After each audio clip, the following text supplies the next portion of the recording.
Good afternoon, everybody. Welcome. We're delighted to have you here, and I'm looking forward to this. This is a very important conversation.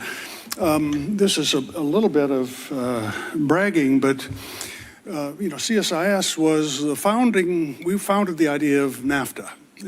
At the time, it was Sidney Weintraub was the head of the Americas program, wrote an essay about it was really more focused, frankly, on Mexico and the United States, but it was saying that a free trade agreement was going to be strongly in our interest and it would reshape, relations between the United States and Mexico.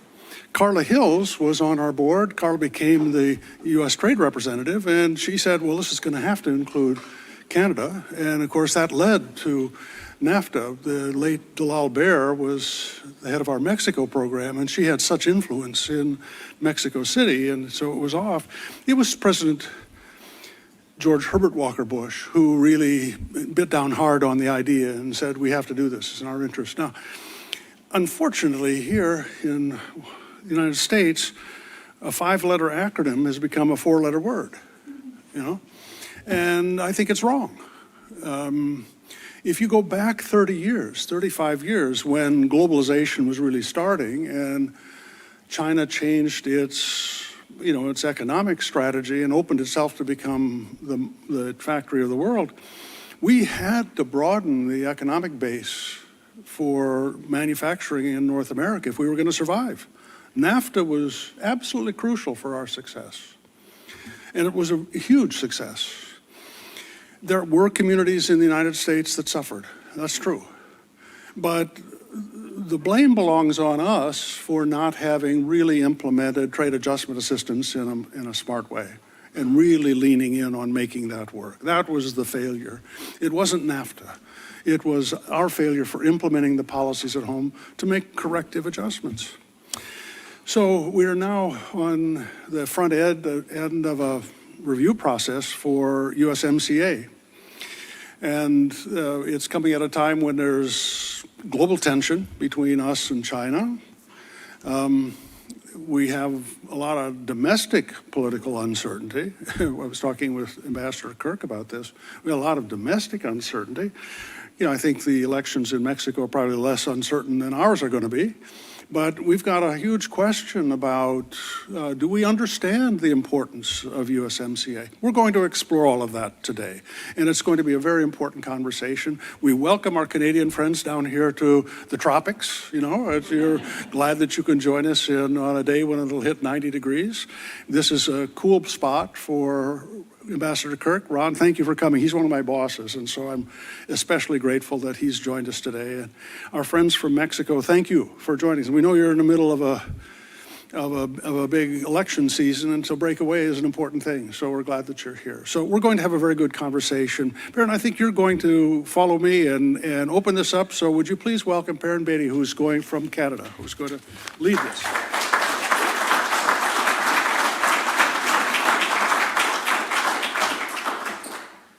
Well, good afternoon, ladies and gentlemen, and welcome. I'm absolutely delighted to see all of you.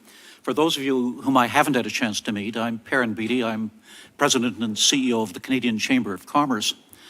Let me start off by expressing my sincere thanks to our hosts here at CSIS. What an incredible day we've had so far, and it's only going to get better. We've got outstanding speakers planned for this afternoon, and having you here and being able to participate with you in such an important discussion is something that's very meaningful for the Canadian Chamber delegation who are here. Just to give you a bit of background about the Canadian Chamber, it's the largest business association in Canada, and we represent close to 200,000 businesses of all sizes and all sectors in every part of the country. I want to thank everyone for joining us here today, whether in person or online, for such an important discussion about North American economic security. We have an incredible roster of speakers today, and whom I'm sure will have invaluable insights to offer. I want to particularly stress the fact that we have an impressive delegation here who've come down from Canada to be here in DC this week to help strengthen ties between Canada, the United States, and Mexico. Now, the weather is indeed one of the factors there, particularly for those of us who started in Ottawa. This reminds us that summer may finally arrive in Canada as well, if we're patient. And we appreciate the effort that all of you have gone to make us feel so welcome and to provide such a congenial environment. Well, ladies and gentlemen, today the need for a more integrated North American economic relationship is clear. Around the world, a confluence of disruptive forces has exposed major weaknesses in our global trade infrastructure. Although we've made great strides in managing pandemic-related disruptions to our highly globalized supply chains, post-pandemic economic recovery remains challenging, and Russia's invasion of Ukraine, conflicts in the Middle East, and other tensions have greatly heightened great power competition, among other geopolitical factors, which have exacerbated the very fragile situation which we find ourselves today. In this precarious global context, governments and businesses alike around the world are looking for stability, and they're looking for predictability. They're turning to their most trusted partners, and they're increasingly prioritizing the resilience of their critical supply chains. As members of one of the world's largest free trade zones, jointly comprising almost a third of global GDP, Canada, the United States, Mexico have no better friends than each other in this regard.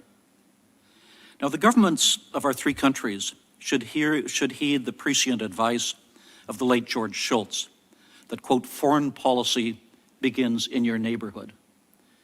I first met George when we served in our respective governments. He was Secretary of State at the time, but I came to know him better when he was the U.S. chair of the North American Forum. George genuinely believed that a genuine North American partnership is greater than the sum of its parts. Canada, the United States, and Mexico each bring a great deal to the table, and there are significant complementarities that each of us can offer in our three economies. Now, although the three countries each maintain their own foreign policies and national security objectives, we share a common interest in advancing a vision of North America that preserves our collective economic security and prosperity. There's immense potential for North American economic leadership in the world that has not yet been fully realized.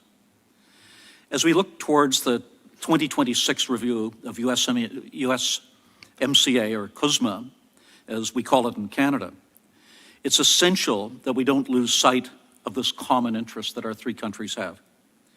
We should be ambitious in our pursuit of a more prosperous future. And here it's perhaps helpful to look for a second to the past. I was there in Parliament in 1987 when President Ronald Reagan addressed the Canadian Parliament. I was then serving as Canada's Minister of National Defence. I was there at a moment that was characterized, as it is today, by an ideological competition between open liberal democracies and closed authoritarian systems. In that context, here's how President Reagan spoke about Prime Minister Mulroney's then proposal for a Canada-US free trade agreement. Here's what he said, and these words are so meaningful today. To those who would hunker down behind barriers to fight a destructive and self-defeating round of trade battles, Canada and the United States will show the positive way. We will overcome the impulse of economic isolationism with a brotherly embrace, an embrace, if it is not too much to hope, that may someday extend throughout the Americas and ultimately encompass all free nations. We can look forward to the day when the free flow of trade from the southern reaches of Tierra del Fuego to the northern outposts of the Arctic Circle unites the people of the Western Hemisphere in a bond of mutually beneficial exchange, when all borders become what the US-Canadian border has been for so long, a meeting place rather than a dividing line. Now today we face a familiar yet different set of circumstances. However, the North American idea remains just as relevant and as important for our collective prosperity and security. At a time where the world is once again fraught with divisions and protectionism, I believe that Canada, the United States, and Mexico can show the positive way. Together, we can lead the global community in demonstrating that cooperation and trade are the key to securing a brighter and a more prosperous future for all of our citizens. Thank you. Look forward to a very exciting afternoon with all of you.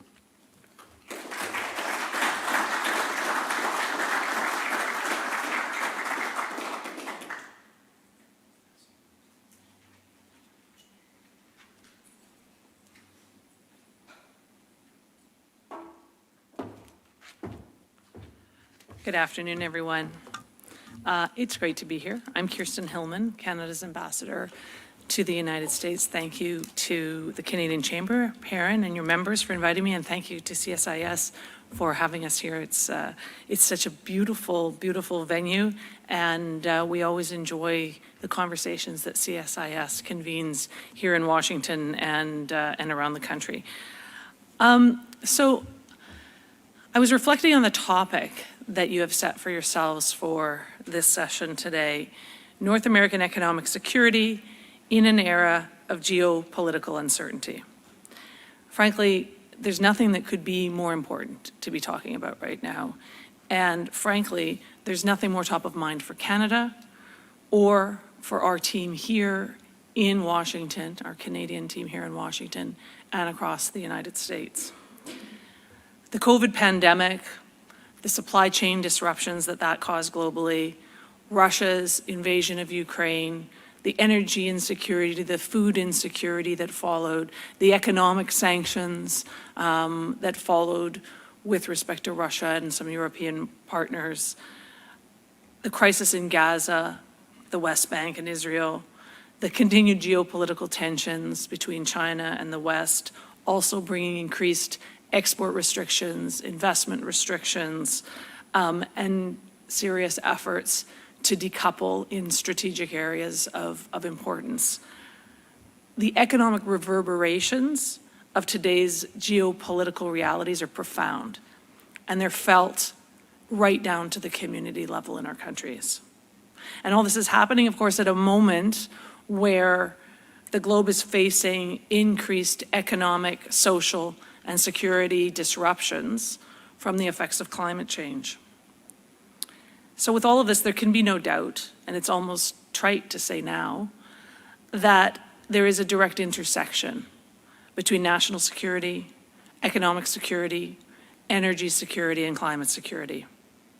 And in this context, there's also no denying that the US, Canada, Mexico, we have the great good fortune of being in the neighborhood that we find ourselves in.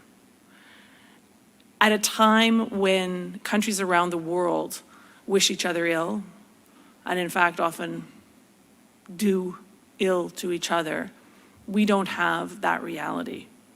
We have a reality where we share geography that underpins our prosperity, where we have shared values, a shared history, shared culture. And this unites us. It doesn't always make every aspect of our relationship simple, but it does create a relationship where we know that the security and prosperity of one country is directly linked and tied to the security and prosperity of our continent. So one of the things that we are thinking about very much in Canada and our team here across the US is how Canada contributes to the strength of the United States, how Canada is a source of strength for the United States, whether it's national security, economic security, energy security, environmental security. So maybe let me start with the economic story. Here's some facts that hopefully are well known by the people in this room and the people listening, but they do bear repeating, and they bear repeating often, and they bear repeating loudly. Canada and the US enjoy the single largest bilateral trading relationship in the world. In the time that you will spend enjoying your day here today, $2.7 billion worth of goods and services will be traded between our two countries. And for each minute that I'm up here talking, which I think is going to be close to about 8, the US, Canada, and Mexico will trade $3 million in goods between our three countries. So that's $24 million in the time of my speech, which makes me feel somewhat less productive than perhaps our three economies. But it's incredible, right? It really is incredible. And the challenge with figures like these, such enormous figures, is that they're so large that they're not really meaningful to most people. And so my team and I work very hard, and have been for quite a while, to make these numbers meaningful at the local level, where people live, where people work. For example, Canada is the #1 customer for 35 states. Canadians buy more from the United States than China, France, and Japan combined. There are 43 states that export over $1 billion to Canada every year. But more deeply and more locally and more probably importantly to citizens and communities, there are 337 congressional districts that export over $250 million and 100 congressional districts that export over $1 billion a year to Canada. These exports create millions of jobs for Americans in communities large and small. But we've gone further in our analysis than that, and we've identified district by district, community by community, Canadian companies like those that are represented here today, that are operating in the US, that are creating jobs, and that are bringing in investment. And what we know and what we can demonstrate, state by state, region by region, community by community, is that Canada and Canadians are a source of prosperity for our American neighbors. And no doubt it is true for our Mexican friends as well. And so I'm so happy that you're here, to my Canadian Chamber of Commerce friends, because while relationships between governments are important, and no doubt very important at times to move forward large policy objectives, it's the fabric of the relationship that we all stand upon in order to be able to do so. So it's the millions and millions and millions of relationships, whether they be in business or academia or in our security services, of people who get stuff done every day, who do good things for each other's safety, security, prosperity, and community, that create the environment that allow us to have the trust and sense of mutual support that is essential for our profoundly impactful and beneficial relationship.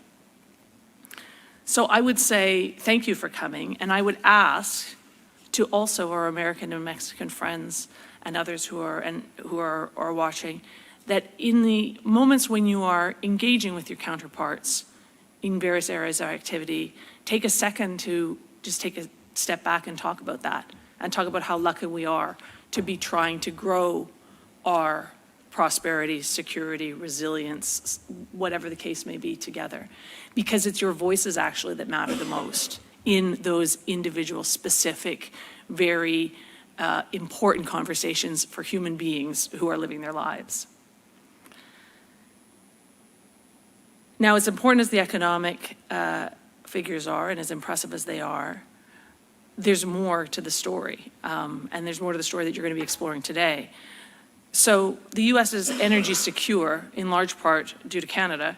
We are the #1 energy supplier to the United States. We provide 61% of your crude oil imports, 93% of your electricity imports, and virtually all of that is green electricity, 98% of your natural gas imports, and about 1/4 of the uranium used here in the United States. And we're a responsible and devoted climate partner. Clean electricity powers over 6 million homes in the United States, and we're working together to foster the electrification revolution, which is a whole nother talk, and I'd have to be invited back again because there's a lot that we can talk about there. But I think most importantly, we're trying to do so from a common place of values, of protecting the environment, knowing that these resources need to be exploited responsibly from an environmental perspective, but also very responsibly from the point of view of the communities that find themselves in the areas where these resources reside. But as climate change is disrupting our globe and our continent, Specifically, we are seeing implications in the northern reaches of our country, in the Arctic in the north, and in Alaska that are greater than anywhere else, or as great as anywhere else. And that has economic and social implications, but it has very serious defense and security implications as those waters become more navigable. And so 3 weeks ago, Canada released its new defense policy. It is called Our North Strong and Free, a renewed vision for Canada's defense. And as the name suggests, the primary focus of our new security investments are in the Arctic and the North to defend Canada and to defend our continent against threats that unfortunately are rising from China and Russia in the region. It's built on decades of our unparalleled alliance with the US, the cornerstone of which is NORAD, the North American Air Defense System, which is the only joint military command in the world. And so as threats are evolving rapidly, those capabilities need to take place. And we are investing more than $29 billion to dramatically enhance our contributions to our northern defense and to NORAD. And we're also supporting essential interoperability between our armed forces with the US on key defense purchases, such as Boeing's P-8 Poseidon, a new fleet of 88 F-35 fighter jets, and remotely piloted MQ-9B Sky Guardian aircraft that are fully interchangeable with US systems. These are all part of our commitment to our joint continental defense. And as Perrin was saying, international relations do begin in the neighborhood, and defense internationally also begins in our neighborhood, and that's the focus that we're taking. So, Canada is a strong, vibrant, open, inclusive, resource-rich nation right next door, brings a lot to the table in this time of global turmoil that you're going to be discussing today. And I think that our challenge is well understood, that we have to bring that message not just here to DC and to audiences like this, I think who are already highly aware, but across the whole country. And so that's something that we're trying to do with focus and determination. Just 6 weeks ago, the 12 consul generals that represent Canada here across the states came here, and we spent a day on the Hill. We had over 50 meetings with members of Congress from both the House and the Senate representing 28 states. And we talked in detail about our footprint across the country, not only what we're doing, but what we should be doing together in the future. We celebrated the strength of our relationship across the country, and we celebrated the creation of the bicameral, so Senate and House, and bipartisan American-Canadian Economic and Security Caucus. This is a caucus focused on strengthening our shared prosperity, our shared security, and our shared resilience. There are currently 66 ACES caucus members, both Republicans and Democrats, almost evenly split from, as I said, both the House and the Senate. And just yesterday, I was meeting with Senator Crapo, who proudly told me that he had just joined. So we're working the campaign to get, 500 members if we can. That would be fantastic. Recently, ACES also this caucus introduced a resolution in both the House and the Senate affirming the US-Canada partnership and enumerating the work that we're doing economically from a security perspective, from an environmental perspective, and of course, from an economic perspective. And so this growing, I think, awareness is really good news. But the challenge that I put to my team and that I put to Canadians and Americans that I meet is, if you are friends who value the relationship, who derive benefit from the relationship, which millions and millions of us do, could you take a moment in the time that you're spending on challenging and difficult issues to carve out maybe 1 or 2% of your time to think about what we can do together to supercharge, to double down on what's working well. And so I hope you will do some of that today. I hope that some of the conversation will be about exploring what we think is the strength in our trilateral and continental relationship from all perspectives, and exploring what we can do to reinforce what's working well. Because sometimes, unfortunately, we get caught up in paying attention to the challenges or the things that are working less well. And maybe I will just say in closing and offer a few comments of my own to that discussion. First, in our trade and economic relationship, we should build on what we have.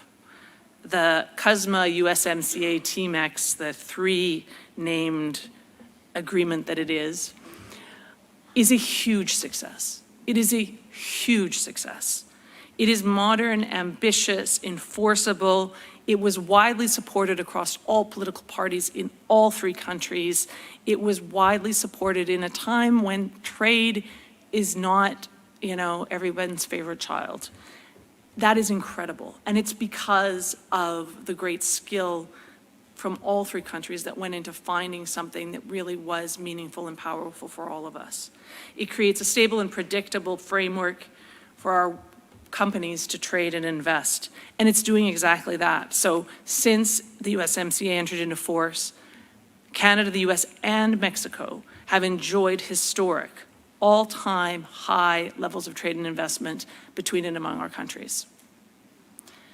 It doesn't mean that it's perfect or anything is perfect. And as Perrin said, there's a review coming up of which we are all too aware. But I think that it's our responsibility as governments to be very careful not to disrupt the momentum that this exceptional agreement has created. The objective is not to trigger insecurity in our business community and in our political community. That is not the goal. The goal is to look for ways to further advance our common prosperity and our mutual benefit and growth. The USMCA, CUSMA, TMEX, it's a foundation for all three of our economies, and we are the custodians of that and must take that responsibility very seriously. Second, I would like to see us use the tools at our disposal and the enormous power of the North American marketplace, over 500 million consumers, over $29 trillion in our regional market, to take that power and to use it to advance our shared values and goals while creating resilience and increasing prosperity. The Clean Vehicle Tax Credit in the Inflation Reduction Act is a good example, where it carves in batteries made with resources sourced from North America. It's what people sometimes call friendshoring, and I think friendshoring as a concept is a very good one. But for Canada, friendshoring means consciously and proactively building resilient supply chains with like-minded partners who share our goals: economic, values-based goals, national security, resilience. And it's meant to be a win-win situation that advances our mutual economic benefit. But to that end, friendshoring needs to be a concept that has parameters. We need to know who our friends are and why they're friends and what the benefits of being a friend entail and what the consequences of not being a friend entail. What are the political goals and policy goals that we are trying to achieve? And I think that's eminently doable. And I think between our two countries, we could really lead the world in moving forward to define some of this less than defined recalibration of some of our strategic relationships. So let me close by saying, this is a time of turmoil and serious challenge, but it's also a time of opportunity. Opportunity for leadership, opportunity for partnership, opportunity for innovation. And I don't know of three countries that are better placed to do that, especially together. We are a very dynamic, vibrant, multifaceted continent with a long history of mutual support and cooperation. So let us remind ourselves of how precious that is, right? We only have to look around the corner to see how lucky we are.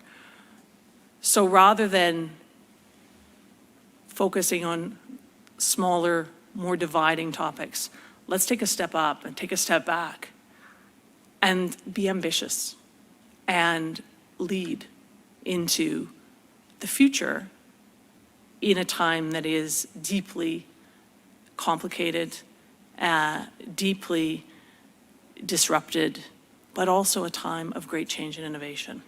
I think we're perfectly placed to do that. So thanks again for inviting me. It's a pleasure to be here, and I hope you have a wonderful rest of the day.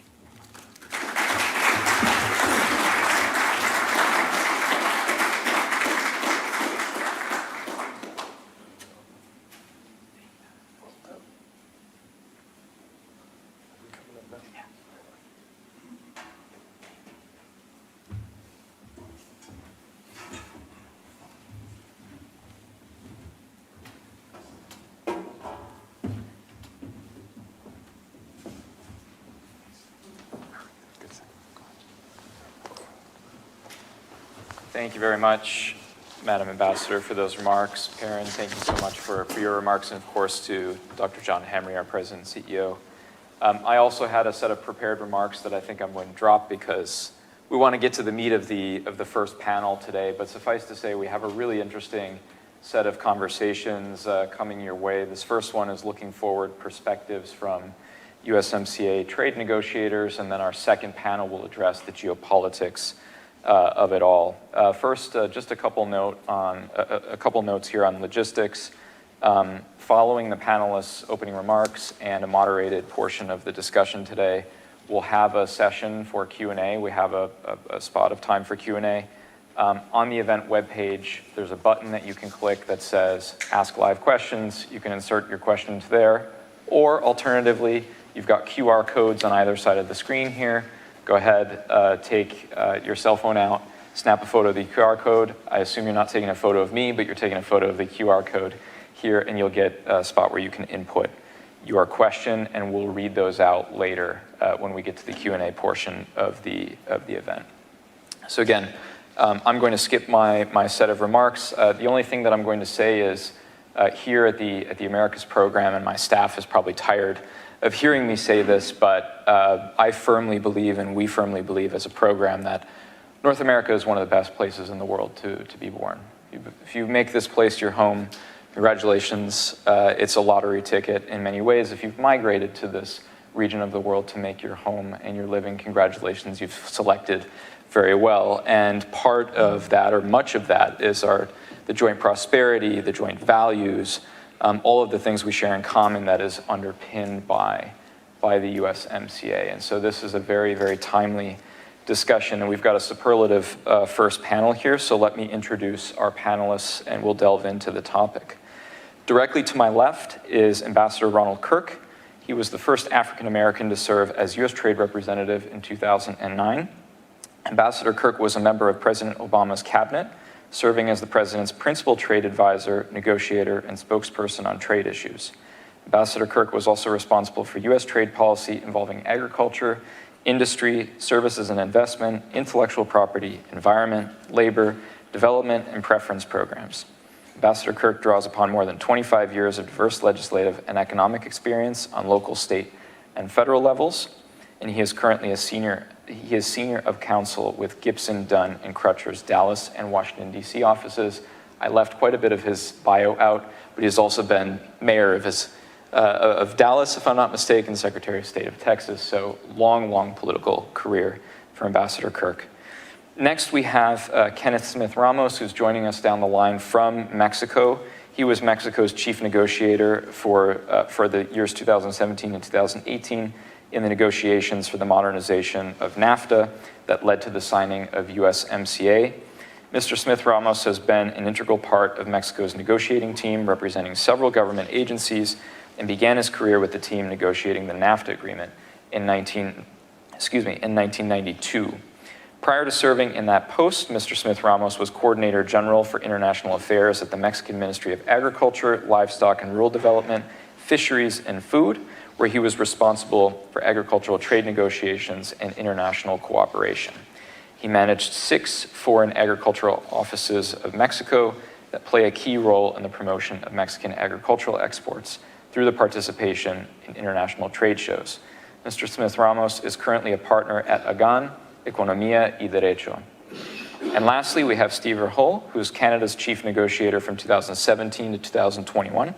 He was responsible for negotiating the USMCA and the Canada-European Trade Agreement.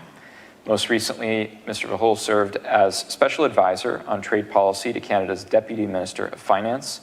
In mid-2017, he became Assistant Deputy Minister of the Trade Policy and Negotiation Branch at Global Affairs Canada.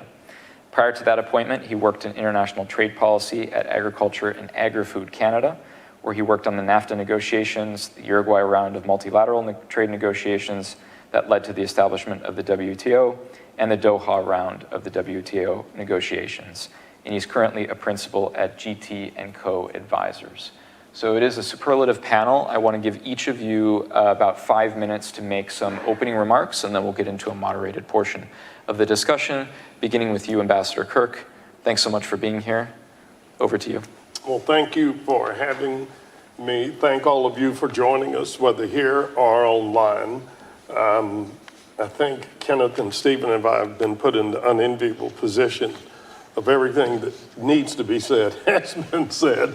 But the ambassador did encourage us to continue to repeat this good story so that more and more of our neighbors and our friends get that. I've been privileged to have been on the periphery of NAFTA from my time as Secretary of State to Governor Ann Richards in 1994. And then I was particularly blessed to be elected mayor of Dallas in 1995, right after NAFTA had taken effect. So as a native Texan, I understand I have a very different perspective of NAFTA. I thought it was a gift to my city and to Texas, and it's been borne out in all of the ways that you heard. The ambassador says extraordinary investment among the three countries. The state of Texas uniquely is positioned to be the largest beneficiary of that. I think they've estimated almost 25% of all jobs in Texas are related to trade. But I also have the unique perspective of having married a fabulous woman who grew up in the industrial Northeast in Cleveland.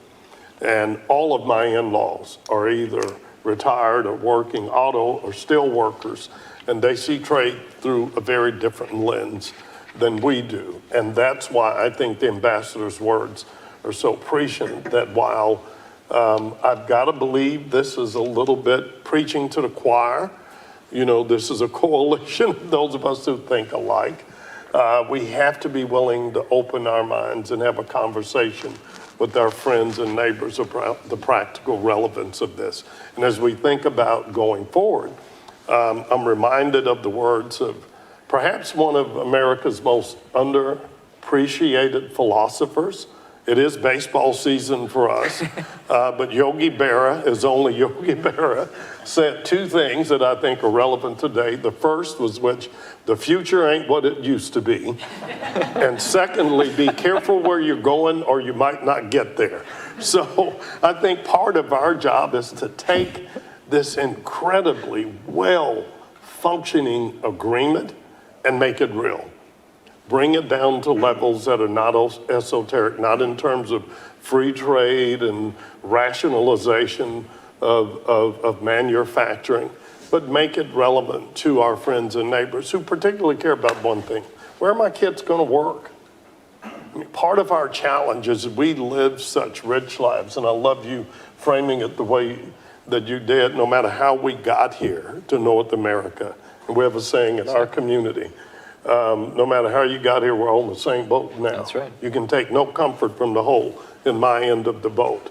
But the fact that we are blessed to live here, we can take for granted. This is the way it's always been, or the way it's always going to be. And the one thing we all share in common to some degree, we represent a generation, for the most part, whose parents all looked at us with some degree of confidence and said, Stephen, you're going to have it better than me.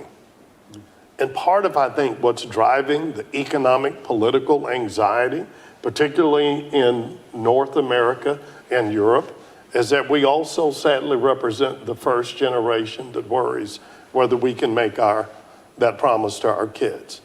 And I think we have the ability, at least in North America, to make a very practical and logical argument that one of the ways we do that is by making sure that we take this incredible gift that we have in this unified economy, and that we strengthen it, and that we export it to the world. We cannot bury our heads in the sand. We cannot wall ourselves off, but we have to use the collective advantages that we have to go out and be competitive. And let me end with one other thing for perhaps those of you watching online. The ambassador mentioned, I think in a competitive way, how blessed we are that we have 570 million people in North America. Well, there's 1 billion in China, and there's 1 billion plus in India, and there are 1 billion more in Africa and in Latin America.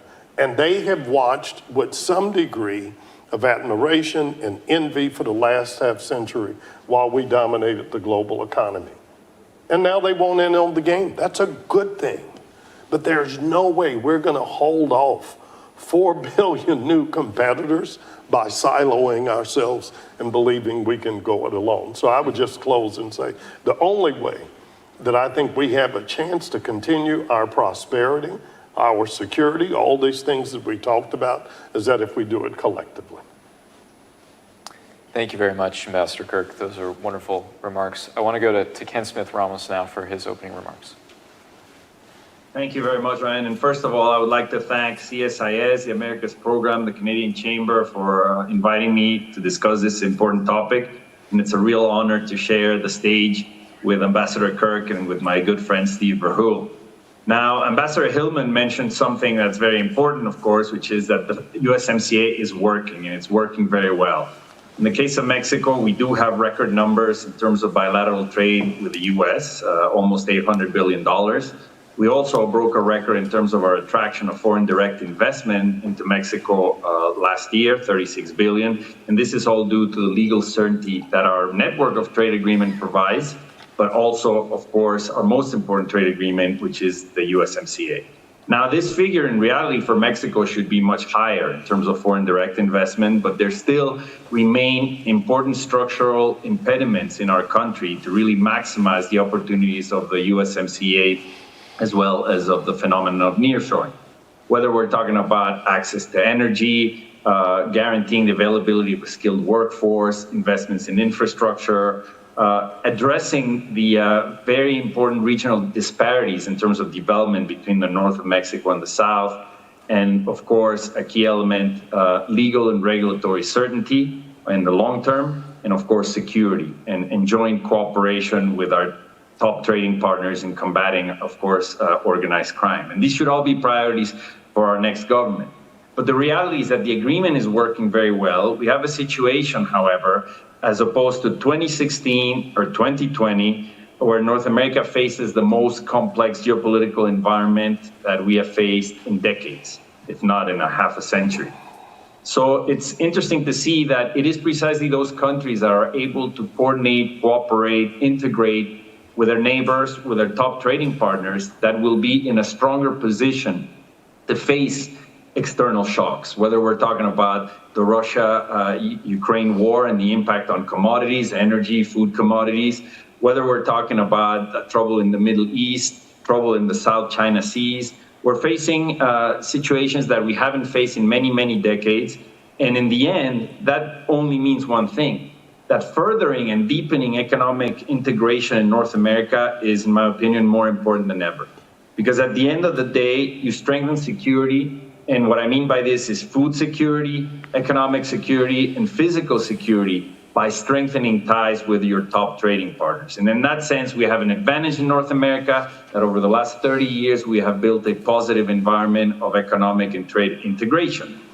Now, this implies, of course, that we must, in order to continue and deepen this integration, further what we have accomplished so far. But first of all, we need to implement correctly the tools of a free trade that we have in our region. That means implementing correctly the USMCA. We have a big advantage now with the changes that were made in the USMCA, where we strengthen the dispute settlement mechanisms. We are able to have panels that are working, that are issuing their final reports and their decisions. Now it remains to be seen whether in the medium and long term, there will be the political will in all three countries to implement these decisions correctly. So what I mean by this is, as in the case of the automotive case that Mexico and Canada won against the US, whether Mexico and Canada will push the US to comply with the decision of the panel, or whether the US will be willing to push forward on presenting a case on a clear violation of Mexico on energy provisions. So that political will to implement the decisions of the panels, whether you have won or whether you have lost, is very important for the long-term credibility of the system. And of course, we have pending items in terms of the implementation of the agreement. Without entering into too much detail into that, the working groups, the Free Trade Commission should continue actively to work on those. And of course, Ambassador Hillman referred to the 2026 USMCA review. And this is very important to understand that this is not automatically a renegotiation. It is the opportunity for the three countries to analyze how the agreement is being implemented and what can be done to continue furthering the objectives of the agreement. And I do believe that opening the USMCA is very dangerous, given the political pressures, protectionist pressures that exist in all three countries and throughout the world. I mean, 2026 should be the opportunity to reiterate the commitment to free trade. And in the middle of this discussion and the elections that are taking place in the US and Mexico, probably relatively soon in Canada, there's a big elephant in the room in the discussion, and that is China. There's US concerns on transshipment of goods from China into North America, concerns with the impact of investment that China is making in Mexico or in Canada. And Mexico is a country that's open to FDI from all countries, and all this investment brings benefits. But we need to start having a discussion on a coordinating North American policy on all of these issues. So I will leave that for the further points in this discussion, for the questions and answers. But I will leave it at that, basically saying that North American integration is working. We have a very successful trade agreement, but we should deepen this integration that we've created so far in our region. Thank you very much, Ken. Over to you, Steve Ruhle. Thanks again for being here. Thank you. And it's a pleasure to have the opportunity to be here. And nice to see Ken again. It's been a while. When the Canada-US trade agreement first came into effect in 1989, and many people forgot that happened, I think, but that did start it. It was then quickly superseded by NAFTA in 1994. But when all that was going on, the world, and I would say in the US in particular, was convinced that trade liberalization, trade rules created economic growth, greater competitiveness, and improved productivity. Now, that view wasn't wrong, but free trade is a blunt instrument, and its positive effects have been overshadowed by the failure to address many challenges that were created, including those caused by uneven growth, dislocations caused by technological advances, and the inability of trade agreements to address issues like environment and labor. But I think even more than those kinds of issues, the rise in geopolitical divisions, rise in geopolitical tensions, through the movement towards further trade liberalization off course. So I think that what we're now confronted with is a whole set of other issues. Now we're seeing the rising use of industrial policy, the security concerns that Kirsten and many others have spoken of, national security, economic security, security of supply chains, energy security, all of these issues have come to the fore. And we also have very uneven efforts to address climate change. Virtually every country is trying to do things their own way, and there's very little coherent effort across borders. USMCA managed to maintain and allow economic integration between our three countries to continue, and it has. But it seems to me that we have a lot more work to do on cooperation within the North American market.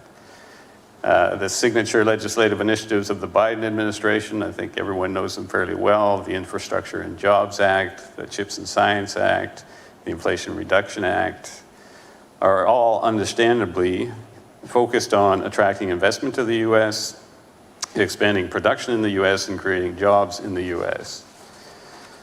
But in critical areas like clean growth, energy security, and critical minerals in particular, the Inflation Reduction Act has made attracting investments and stimulating growth in other countries, including Canada, far more difficult to do.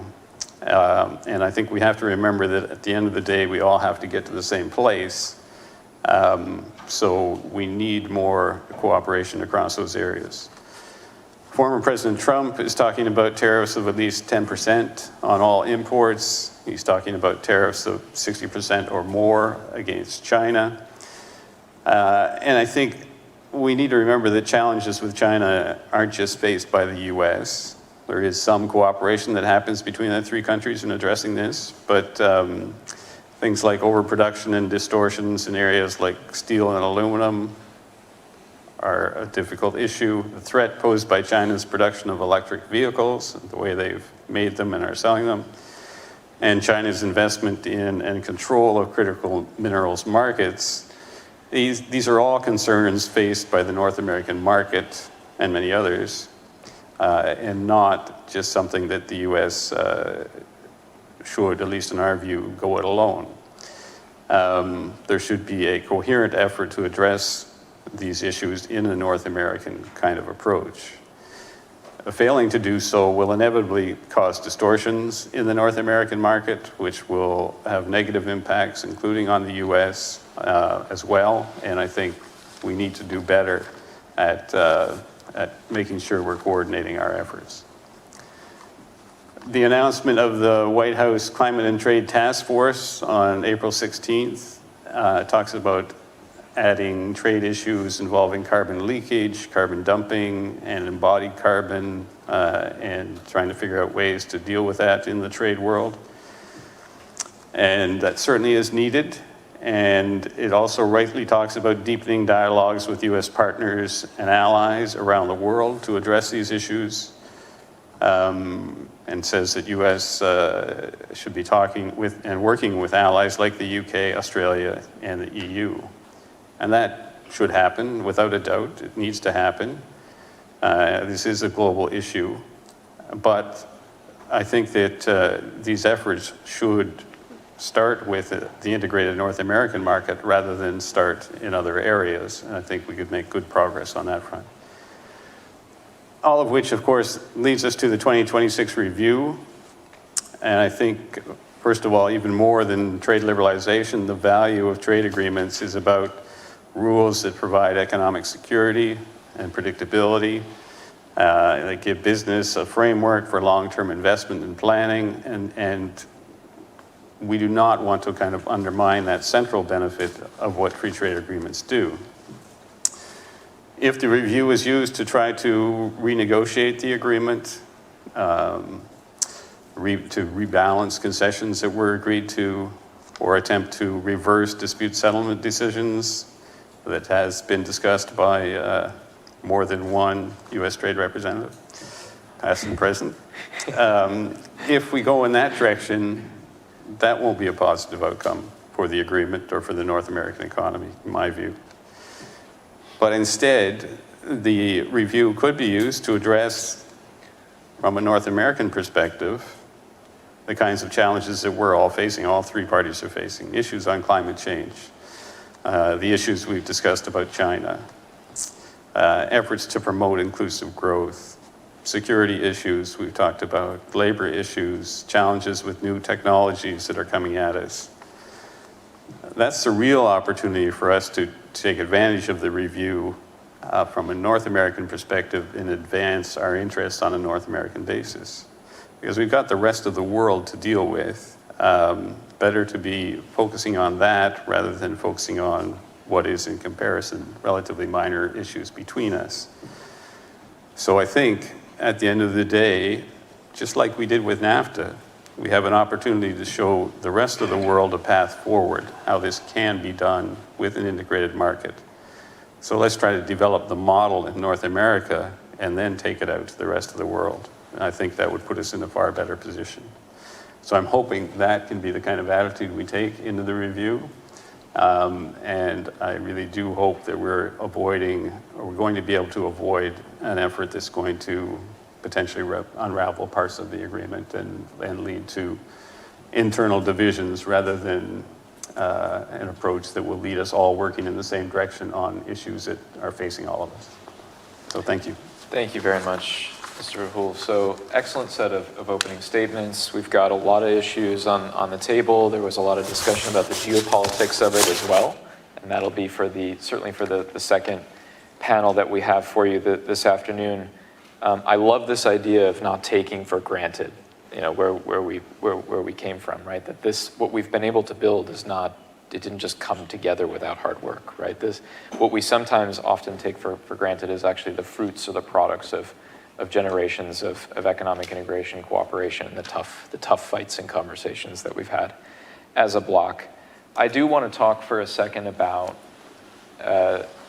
what seems to be a flagging amount of support for trade in quite a few countries, and ask all three of you to reflect on what you think we can do to build greater support for the USMCA as we head into the 2026 review, because one of the things we hear often is, again, getting back to this idea that people take this for granted, they don't realize how much of a role the USMCA plays in their day-to-day life. And so is it a matter of just reminding them?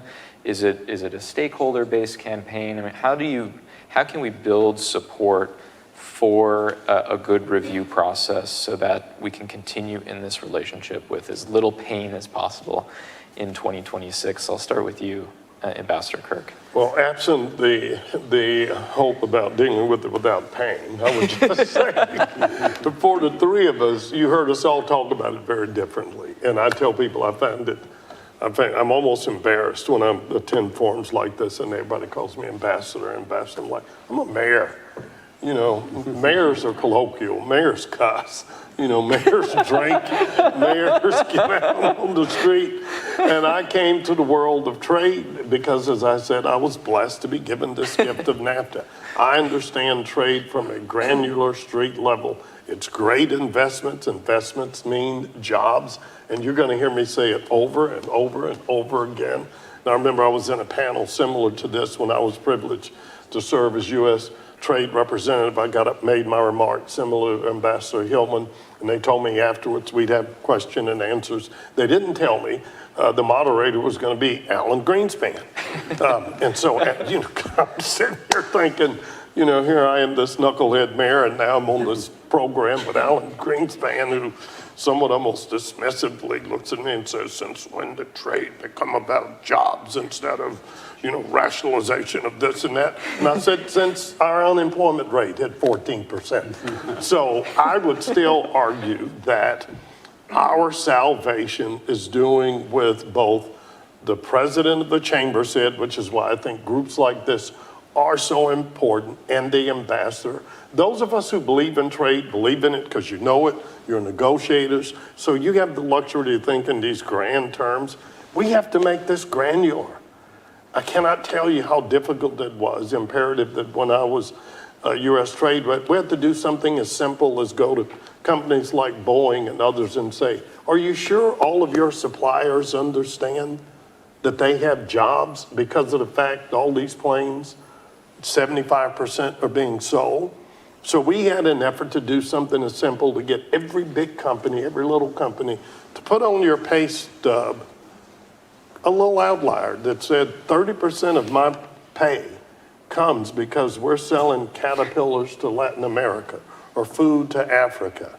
And you can't just take for granted that everyone understands that everything from our food to our clothes to the technology we use to educate ourselves to the way we drive and manufacture is because we have this incredibly open community that says we're going to let the best ideas, the best technologies win and remove all of those barriers. And if we aren't talking about it at that level, you know it's not going to be talked about at any other level. And if we get too caught up in worrying about dispute resolution or whether we're using too much, you know, the rapid labor response stuff, that stuff, Stephen, I just believe that'll get worked out on the margins. Because our the salvation, and Kenneth said it, and I'll stop it. Now, I feel terrible, but the reason we're talking about geopolitically dependent supply chains is because of the threat of China. And China's our biggest challenge, but it's also our biggest unifier. And as divided as our United States Congress is right now, sadly, the only thing you can get 535 votes for is something that says China's bad and we're good, you know, or we're going to use this to, and I don't like being in that position, but China is largely responsible for having made a decision to have a much more inward focused economy. We have to respond to that as North America. So that is an opportunity, Kenneth, and I'll throw it to you. You're right, that does give us the cover to necessarily say, look, we're all in this foxhole together. How do we make sure that we have a rational, thoughtful response to that? But we have to do it in a way that our friends and neighbors can understand. Thanks, Ambassador Kirk. That was terrific. Ken, thoughts on how Thank to you very build much, support? and I agree completely with Mayor Kirk. Thank you, Ken. 100%. I agree with you 100%. One of the big challenges we've always had in terms of promoting or explaining the benefits of free trade is really bringing it down to a level where we're not discussing complex economic issues or technicalities about the agreement. And I think it requires, and in the case of Mexico, it used to be done before. I don't think it's been done so much in this administration, but really showcase tangible benefits of trade, right? And bring it to the state and local levels and have the companies that participate actively in trade and export operations explain what kind of benefits they're bringing to their workers and have constant discussions so that the workers themselves that are working either in data centers or aerospace factories or the automotive sector understand how comparatively they're doing with the rest of the non-export economy. In the case of Mexico, one of the strongest data points is that the wages in the sectors that export primarily to the US or Canada, the salaries are 40% higher than salaries in the rest of the economy. And you can show that with clear numbers sector by sector. So really increasing this sort of grassroots efforts to make people understand the benefits of trade is very important. Now, it's interesting because in Mexico, as opposed to the US or Canada, I think in terms of support for I wouldn't say free trade in general, but just specifically for the USMCA, it's kind of the world turned upside down as to where we were 30 years ago. 30 years ago, we had a very hard time in Mexico convincing people of the benefits of opening up our economy after having been one of the most closed economies in the world, opening up to the most powerful economies in the world, the US and Canada. They did a recent survey in Mexico on whether people viewed favorably or unfavorably the USMCA, and 75% of the people polled said that the USMCA was beneficial for Mexico. So I think this is an impact that we have had over 30 years of this free trade environment with our top trading partners. And it's very important to continue to promote that actively. And I do agree with what Mayor Kirk was saying in terms of specifically, the geopolitical issues. How do you bring them down to a level that people can understand? And I think one thing that works in North America is if we explain to people that we will find strength in numbers. In other words, numbers meaning if the US, Canada, and Mexico work together to strengthen supply chains, we will be in a better position to compete successfully with the rest of the world. And this means very directly competing with China, reducing the dependency on key inputs, on supply chains, et cetera. But we need to hammer that message home. And I think we can do it in a way where there are several policy options and cooperation initiatives between Mexico, Canada, and the US that do not require a drastic opening of the USMCA that could lead us to a situation kind of like what Steve was mentioning, which is actually having backtracking on what we have accomplished in terms of market access and clear trade rules. There's a lot of things we can do jointly, the three countries, to face these international challenges and to actually tell our populations that trade is actually benefiting them specifically, especially in their pocketbooks. Thanks very much, Ken. Steve? Well, first of all, I agree with both my counterparts on the panel. I think they're both hitting on the right kinds of messages from my perspective. But I think we always have this challenge about whether trade agreements are popular or when they're popular or not. And I think we're actually in a relatively positive space at the moment where they're much more popular than they used to be several years ago when there were a lot of complaints and concerns about what they were doing. But that won't necessarily put us in a better space because now I think most people are taking them for granted. And when you take the kind of trade that goes on between our three countries, we don't really notice that anymore. We don't really notice the benefits that have come from that, the integration of the economies, all of that. And, business goes on, except for that small handful of issues where we have differences between us, and they acquire a profile far beyond what they should, and then people focus on that. So I think it is a matter of trying to convince people of the benefits, many of which they don't really see or gauge day to day. But I think the other issue that we should continue to think about is the concern that trade agreements are not seen as addressing a lot of the issues that we're addressing now. And I think that goes back to what I was saying earlier about how we need to look at what needs to be done to our trade agreements to better address issues like how do we work together in relation to the challenges from China? How do we work together on climate change so that we do keep that integrated market integrated in relation to the rest of the world as well, and in the kind of position we take as a North American market against the rest of the world. And let me add, I think shame on us that we haven't been bold and creative enough to make trade a part of the overall relation. Because if we just try to go to an argument that our integration is only about manufacturing economics, I'm a native Texan. We cannot separate ourselves from Mexico. It's familial, it's historical, it's a thing. So the integration is, we have kids from the United States studying at McGill. You have kids from Mexico at my University of Texas.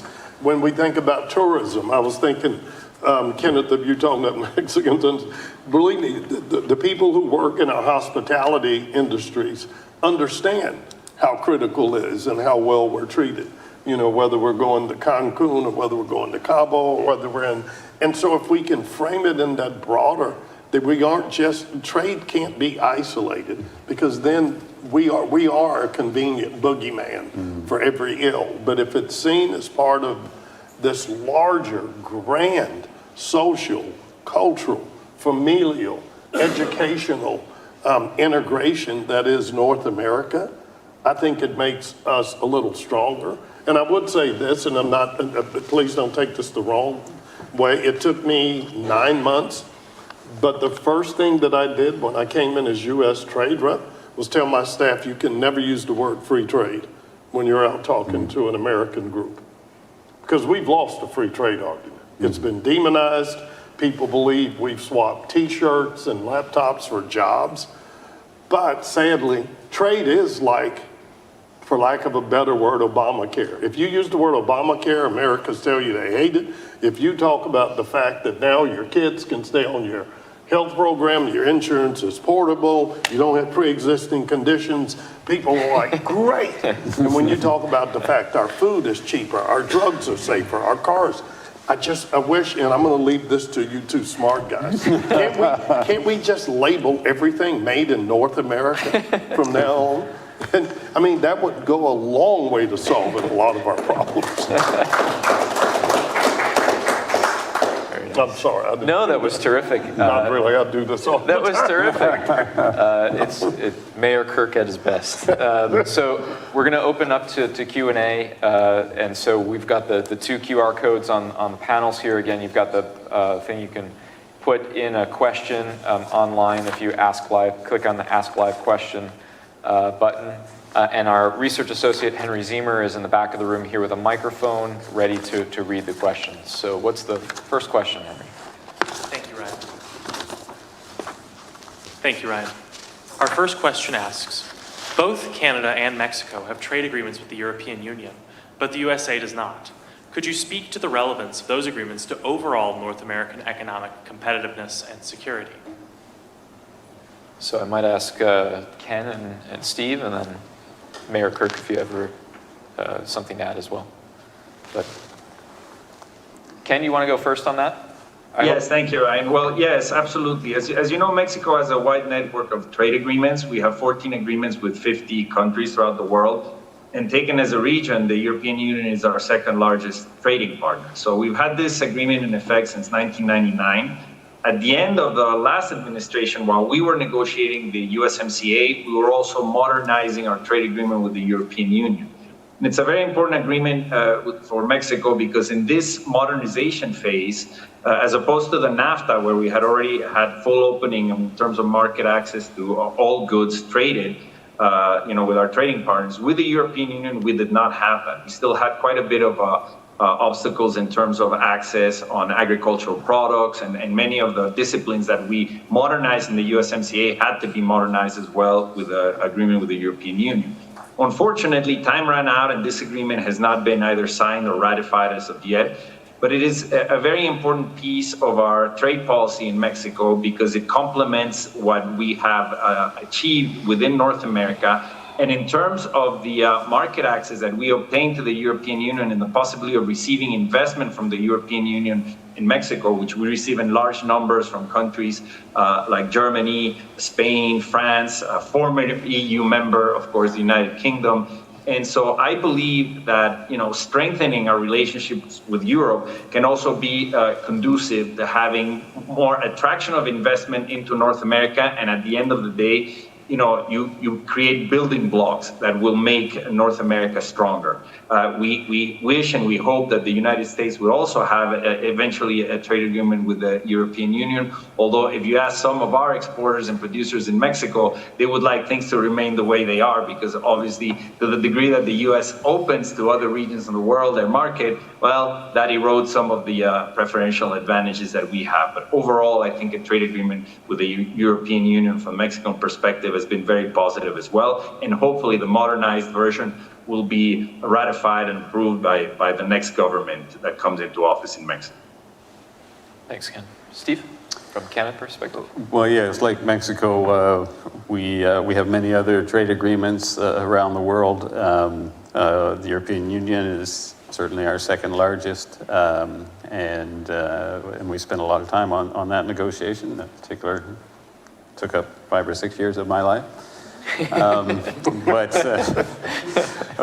the main reason that we wanted to go down that track was because we have a lot in common with the European Union. I think in North America generally we have a lot in common with the European Union, so we saw it as a good market to try to further develop, and we had some objectives for further growth. But I will say that part of the reason we also pursued the European Union was because there was a fair amount of pressure on us to try to diversify a bit away from our heavy reliance on the U.S. market, because the U.S.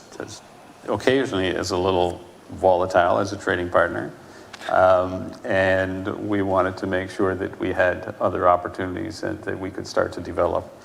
Now, the U.S. is still by far a great margin, a larger market for us in the European Union, and I expect always will be.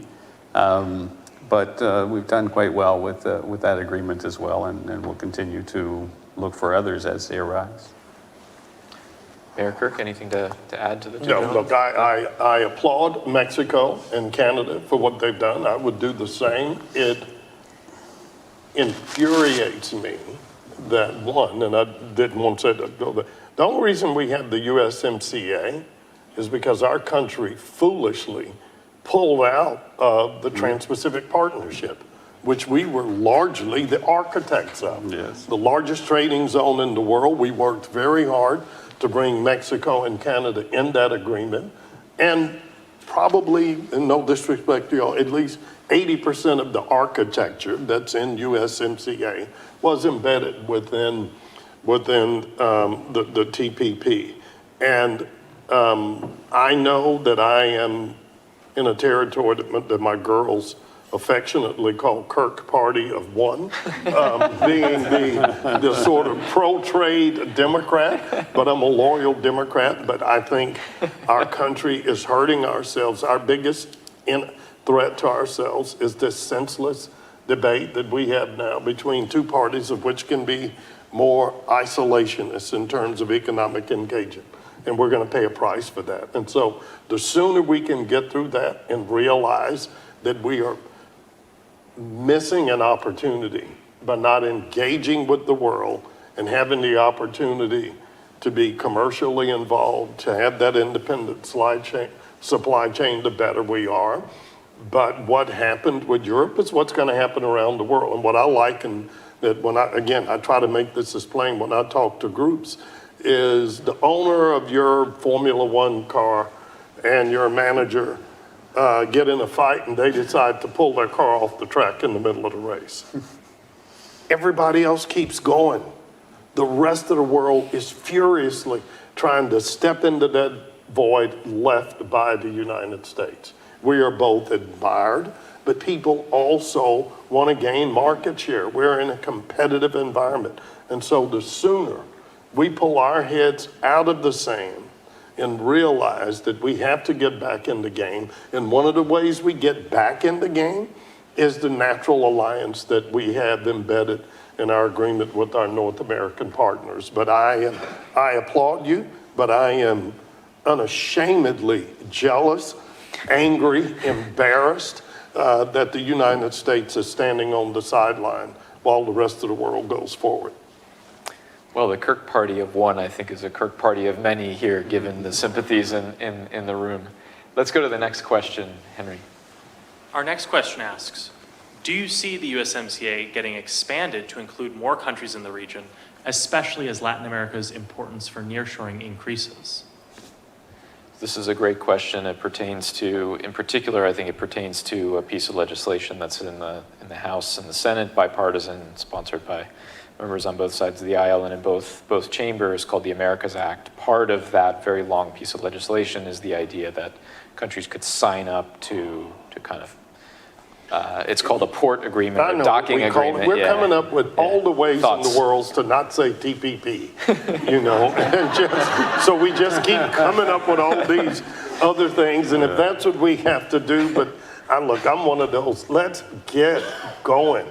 We've got to get off the sidelines and get engaged. So, look, the first thing is, one, that cannot be a proxy for not doing the obvious, and that's reauthorizing USMCA. And then beyond it, whether it's TPP or whether it's whatever our new language is for the agreement of the Pacific, we've got to do it. And the good thing is the world wants us to be engaged, and particularly our partners in Latin America and South America don't want to be sitting there with China hovering over them.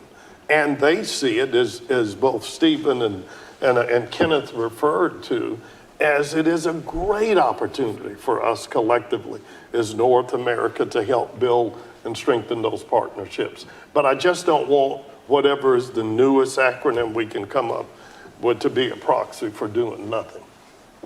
Steve, how do you think Canada would feel about this, other countries signing up to the USMCA?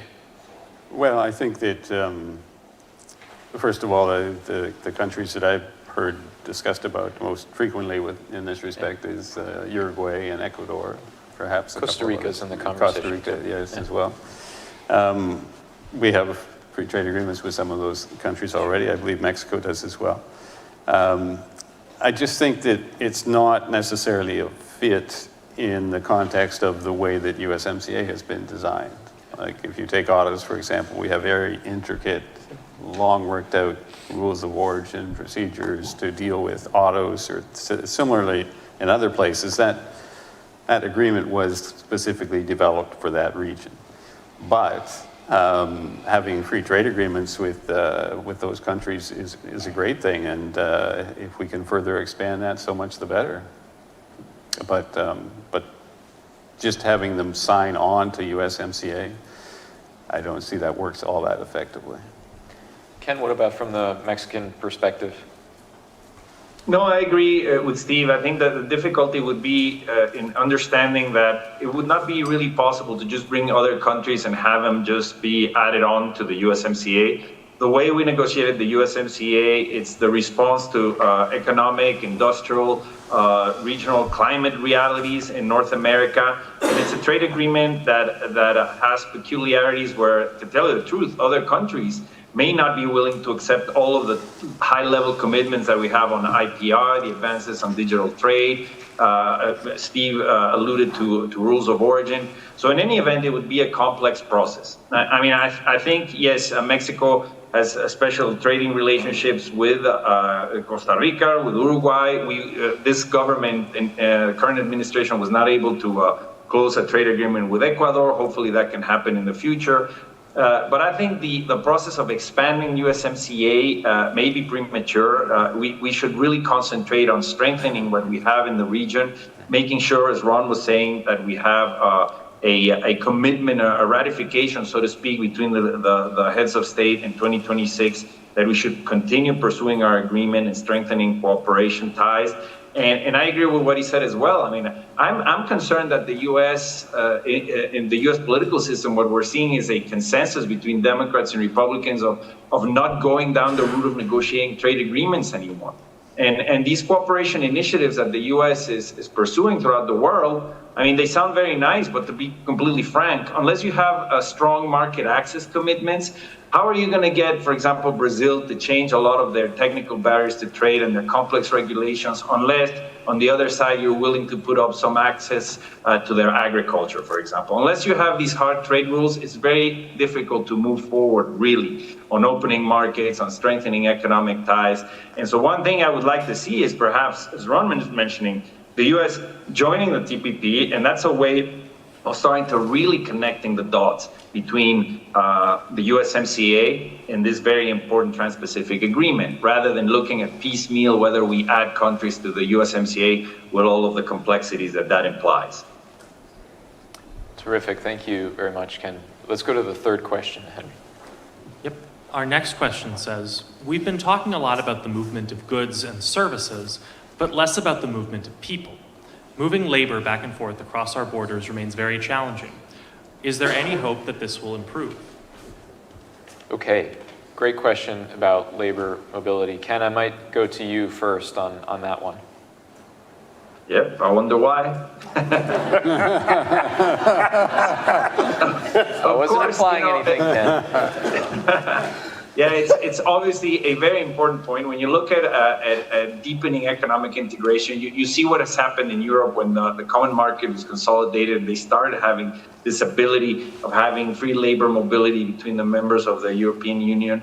And it's obviously a big plus for economic efficiency. It's also a big plus for people who are able to find opportunity to develop their talent, their expertise in a place that may not be the place where they were born. So the circumstances in North America are, of course, different. We have a very particular situation with immigration, especially between the Mexico and the U.S. border. Not just immigration, of course, from Mexican nationals into the U.S., but Caribbeans, South America, Central America. So this is a very big political question. And the issue in the USMCA, we tried actively to pursue, for example, having an expansion of the temporary entry of business people in rules within the USMCA. The US position from the beginning was not only do we not want to expand it, we want to get rid of that chapter. And this was all in the context of the political position that the administration had at the time in the US, and the sense that anything that sort of smells of immigration, the US Congress is going to shut down, and we may put the entire agreement in jeopardy. So one of the proposals that we had made at the time was to not just concentrate on expanding professions that require, for example, college degrees, but actually specific trades, trades that are technical in nature. For example, technicians that work on, marine oil platforms and oil rigs, technicians that can help on electrical manufacturing, repair of machinery and equipment, things of that nature, nurses between Mexico and the US, that's a big issue at the border. So I do believe that hopefully in the future, and I don't know, once again, if in 2026 it's the time to do it, because if you start trying to add certain provisions on temporary entry, well, and then the US or Canada start asking for other concessions, then we may have an issue. But I think that on a parallel track of cooperation, we should really analyze within North America the benefits of having further labor mobility of professionals and specific trades that do not require college degrees, because that is something that could really increase employment opportunities for the citizens of the three countries, and of course bring a lot of economic efficiency into our region. Thanks very much, Ken. Steve, I go to you, and then finish with Mayor Kirk. Yeah, very similar view to Ken's. When we went into the USMCA negotiations, both Mexico and Canada were very strongly supportive of maintaining and wanted to even go further with the temporary entry chapter, and thought that there could be significant benefits coming out of that. So we would still be interested in finding ways to do that, because sometimes you need the skills of certain people that can come up to your country for a while, fulfill certain projects, and then go back and have it worked out in a way that benefits everyone. And sometimes there's an interest on the company's part to have one of their own people come in to manage a project, and you can do that more easily. I think the biggest challenge we had and it remains a challenge in this area, is that we're not talking about immigration. This has nothing to do with immigration. It's about temporary movement of people to meet labor needs and address those needs effectively. So we're in Canada, we're very strong proponents of that approach. Mayor Kirk? The U.S. is in the weird position that if you were to talk to, I'd say 80% of members of Congress and make the argument that you just made, they'd all say, I agree with you, I know we need to do it.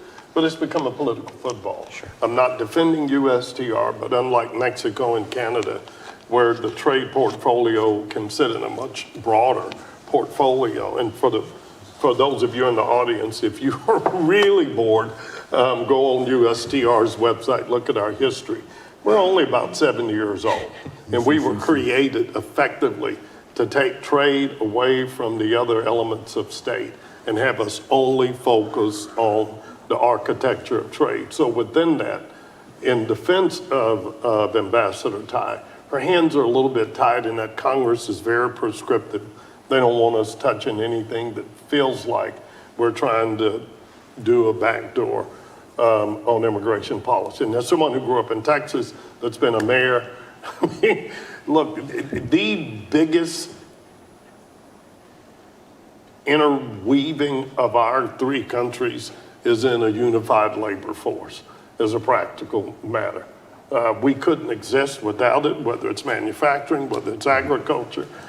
We just have to find a way to get through. And I'm just praying if we can break this fever of the idiocy that's going on in our politics after this November election. Perhaps we can get back to doing things that make sense. And then finally, I mean, I hate saying it, but if there is a force mover to get our country to do something to address our labor shortage, it's going to be in the context of our broader competition with China. Because you talk to any business group in America, the number one concern is the availability of labor. Whether it's in the context of the chip tax, whether it's labor, whether it's agriculture, you know, our birth rates are reasonably stagnant. All of our growth, for the most part, is coming from immigration. So it's desperately needed. We've just got to find a way to lower the temperature. And finally, I can't help it, I'm a mayor. We got elections going on. I know we have a broad audience. To my friends from America, I didn't say Democrats or Republicans. If I get asked one more time, how do we change everything in Washington? I have one answer all the time. Stop voting for jerks. Okay? Stop voting for people who've told you they hate the other party or they won't. I mean, we're getting the government that we vote for. So vote for people who are reasonable. Vote for people who are willing to sit down and work on these very hard issues, and we can see our way through it. Yeah.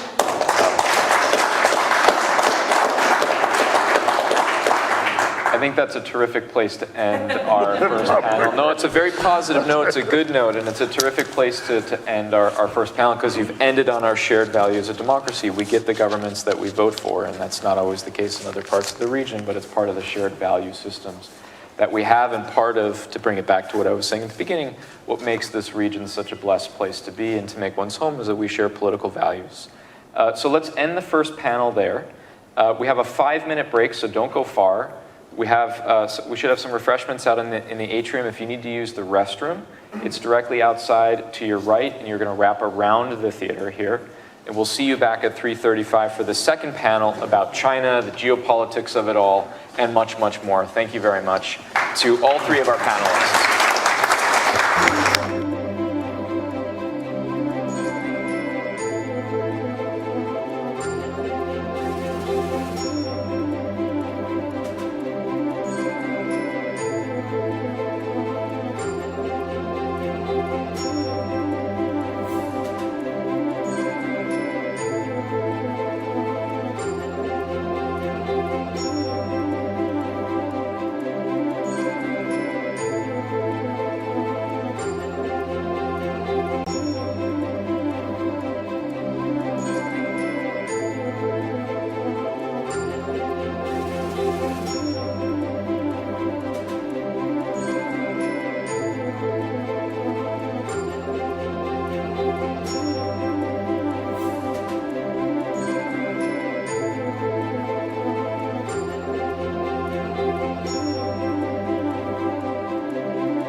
up in the Great White North. That's right. We consider that part of Canada. You said you should. And Heidi Camp, she's from Dakota, I think. I think so, yeah. Yep.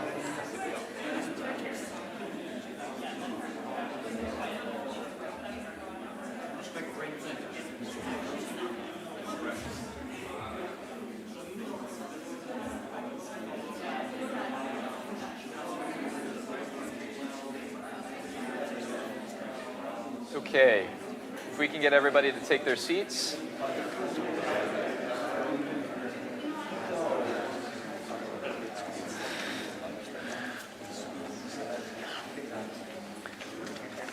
If we could get everybody to take their seats, the sooner we begin our second panel, the sooner we can get to our networking reception afterwards, which is what many of you are hoping for.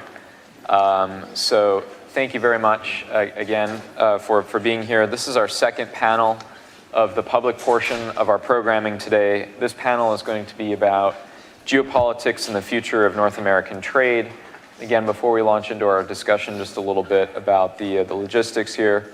We'll go for about 80 minutes or a little bit less. Following the panelists' remarks and a moderated portion of the discussion, we'll open up the floor for Q&A again. Same thing as the first panel. You've got these QR codes here to the side. Go ahead and snap a photo of them and you can input your question and Henry will read them from the back. Alternatively, you can find the Ask Live Question button on our webpage where we're streaming the event, and you can input your question there to be selected.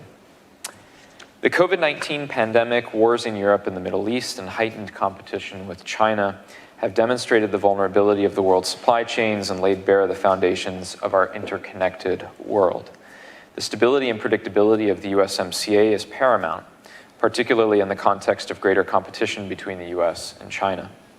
By reinforcing trilateral economic ties within the region, the United States, Mexico, and Canada can not only enhance their ability to withstand external pressures, but also to position themselves as rival contenders in the global arena, especially in strategic sectors like semiconductors, critical minerals, and energy. The USMCA provides a solid foundation for North America to leverage its combined economic strength and innovation capacity, and the upcoming first joint review of the USMCA in 2026 offers an opportunity to chart a course for the years ahead. As Canada, Mexico, and the United States gear up for nearly simultaneous national elections over the next year plus and preceding this pivotal review, it is imperative to unpack the geopolitics that will impact the future of North America's economic integration and cooperation. I think we've assembled an excellent second panel for you all here today. Let me introduce them. Immediately to my left is the Honorable Peter MacKay. Minister MacKay served in the Parliament of Canada for over 18 years as a Member of Parliament, including as a Cabinet Minister in the Harper government for 10 years. In that time, he served as Minister of Justice and Attorney General, Minister of National Defence, Minister of Foreign Affairs, and the Atlantic Canada Opportunities Agency. Minister MacKay chaired the Government National Security Committee for almost 10 years and served on numerous other interparliamentary committees. Prior to his public service career, he served as a Crown Attorney in the central region of Nova Scotia. He is currently a strategic advisor with Deloitte Canada and counsel with McInnes Cooper, an Atlantic Canadian law firm. He works nationally and internationally in areas such as aerospace and defense, procurement, infrastructure, and justice reform, financial crimes, anti-corruption, and compliance. Thank you for being here, Peter. Next, we have Kim Breyer, who is the former Assistant Secretary of State for Western Hemisphere Affairs.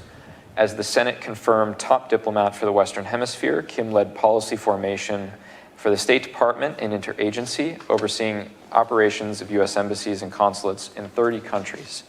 Previously, she was appointed to serve as the Western Hemisphere member of the Secretary of State's policy planning staff. Ms. Breyer served for more than a decade in the U.S. intelligence community as a policy analyst and manager.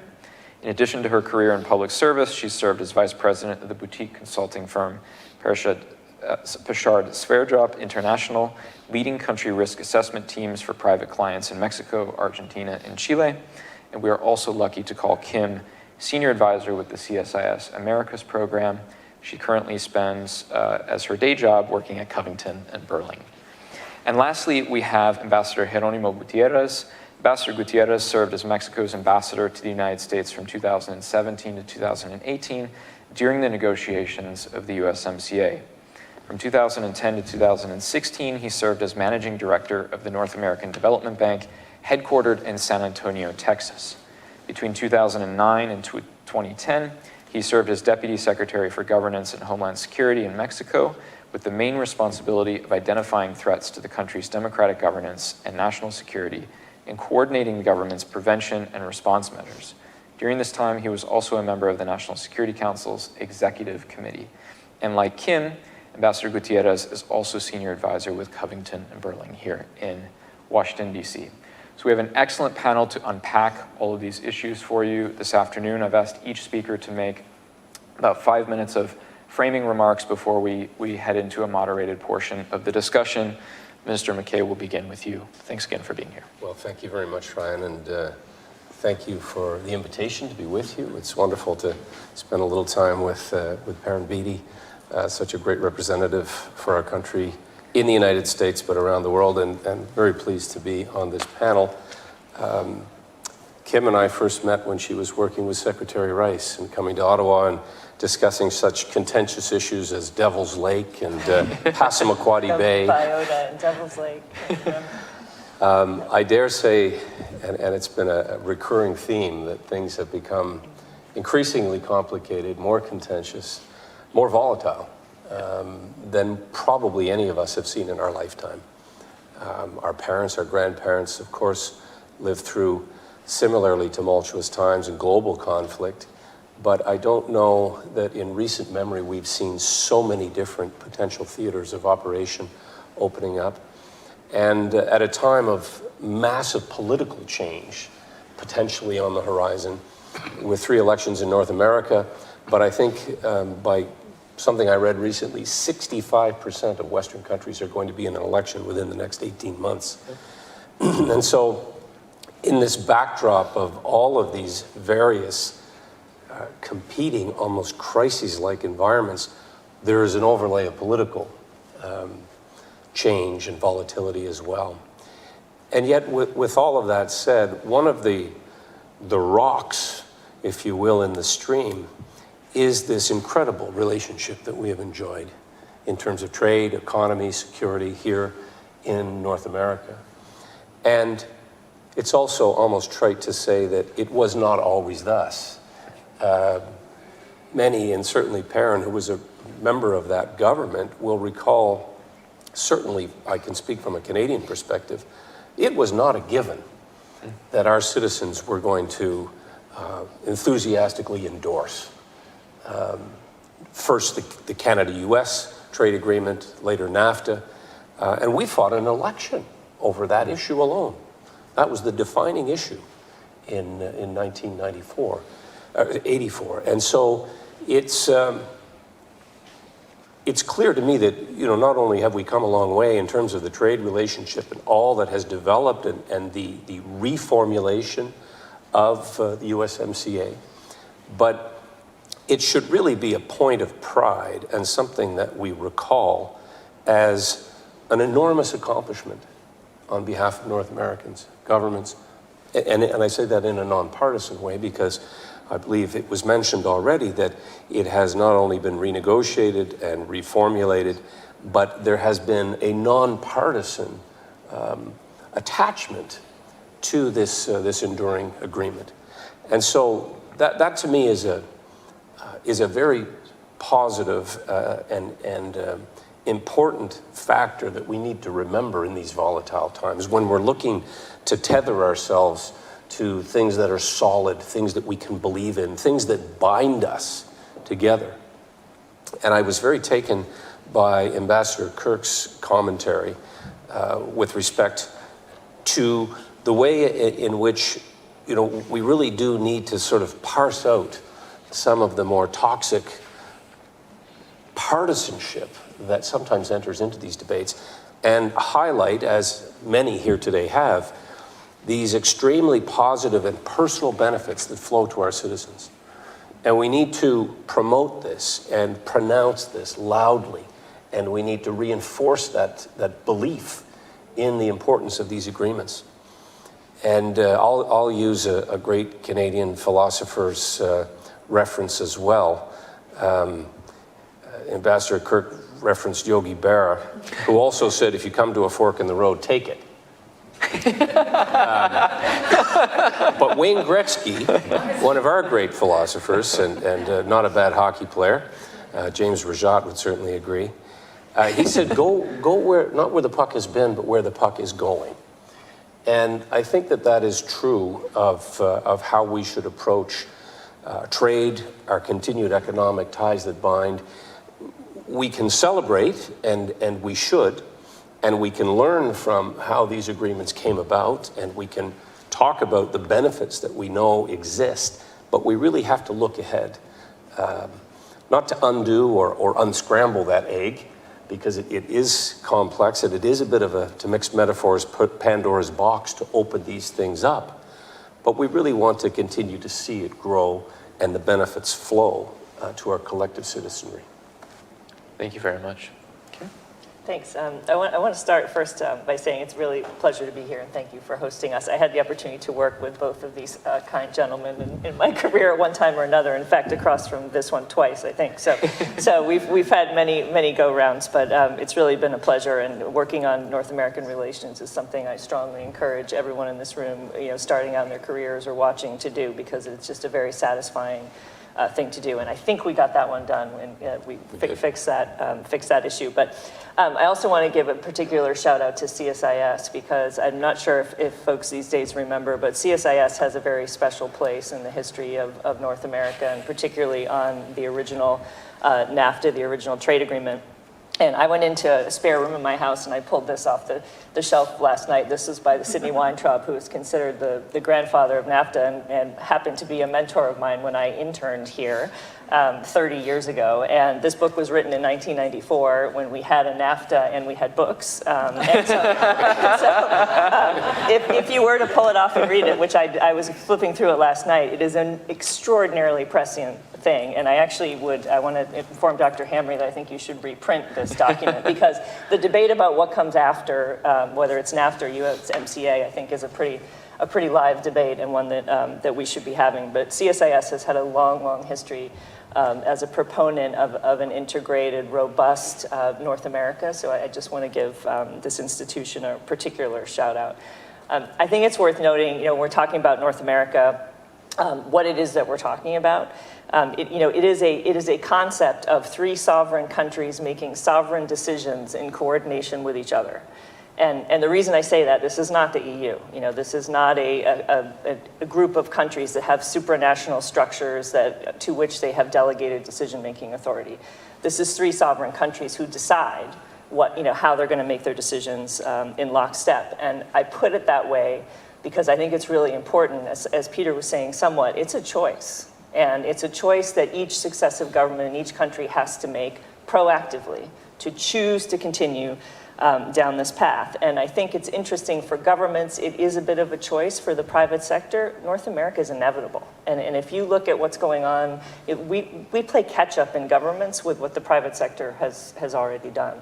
And so, but I think it's important to recognize that act of choosing is something that we need our governments to do every time there is a change in government. And we've all been around when there were changes in governments in each of our countries where there was uncertainty about, well, is the next government going to continue its commitment to this North American path? The other thing I will say, and I'm a little bit of a broken record on this, so I apologize, but I really think we need a vision. Again, as Peter was saying, we need to be looking ahead to where the puck is going, but we also need to decide where we want the puck to go. And I feel like in North America a lot, we end up kind of consumed with the day's crisis and just trying to sort of put out the fire, rather than collectively thinking about where we want the relationship to go in a forward-looking way that goes out, decades. You see this on the ambassador's main work on infrastructure. We're just really not good on planning for infrastructure, particularly across our borders. I think of it like driving down the road, like it's a really beautiful day in Washington, D.C. today, and it's a great day just to get in your car and go for a drive, because it's like a beautiful thing to do. It would be very enjoyable to do it. The problem is if you don't have a destination, you don't know where you're going. That's a nice drive for one day. But then on a stormy day, when things get difficult and you haven't made the plan and you're not, you end up losing that momentum. And I think in North America, we've got to figure out how to take these three sovereign governments and get to a place where we can do the sort of long-term planning that is able to carry over into different governments of different political parties. And it's a challenge we've had, since the late Sidney Weintraub wrote this book. Now, this is a 30-year-old book. So if you read it, you will see that he's talking about the exact same things in 1994 as we're talking about today. So thanks again. Thank you very much, Kim. Ambassador. Thank you. Right. First, let me thank you for the invitation to be here today. It's a pleasure. Thank everybody for coming here. It's great to be with this distinguished panel with Minister McKay and obviously my colleague, Kim Breyer. There's a lot to unpack on your introduction, right? And so I'll try to do my best and point to some of the things that I think are relevant in the context of North America in the present geopolitical context. The first point that I would refer to is the fact that North America is a relatively new idea, both as an economic bloc or region, and even more so as some sort of geopolitical bloc, if I may use that term. And especially over the last years, we've gone through very serious challenges, I guess, through the idea of North America, whether on trade or because of border tensions, naturally different between the US and Canada and US and Mexico. That sort of dual bilateral relationship has always existed, and for good reasons, and it will remain there. But the point is that I think the idea of North America has shown, again, especially in the last years, significant resilience. And let me be a little bit, blunt, but we went through a renegotiation of a trade agreement under very difficult political circumstances, under a defensive negotiation, at least for two of the partners, I believe so, Canada and Mexico, and nobody expected that could actually be accomplished and that we could, I'll use the term, save our trade agreement. And it happened. And I think that's important to note. I'm an optimist because even though the context is very difficult still, I think that the idea of North America has grown, has become, more solid among our people, notwithstanding the challenges that it faces, and also very clearly what Kim says, which is this is not the EU. It has never, I think the aim has never attempted to be something like that.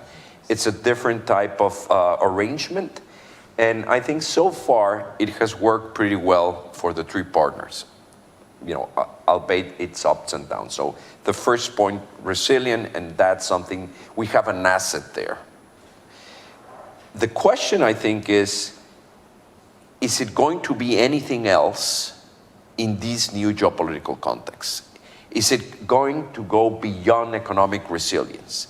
I think that by and large, firms, governments, people, think tanks, everybody in the region, on balance, understand the economic importance of our relationship.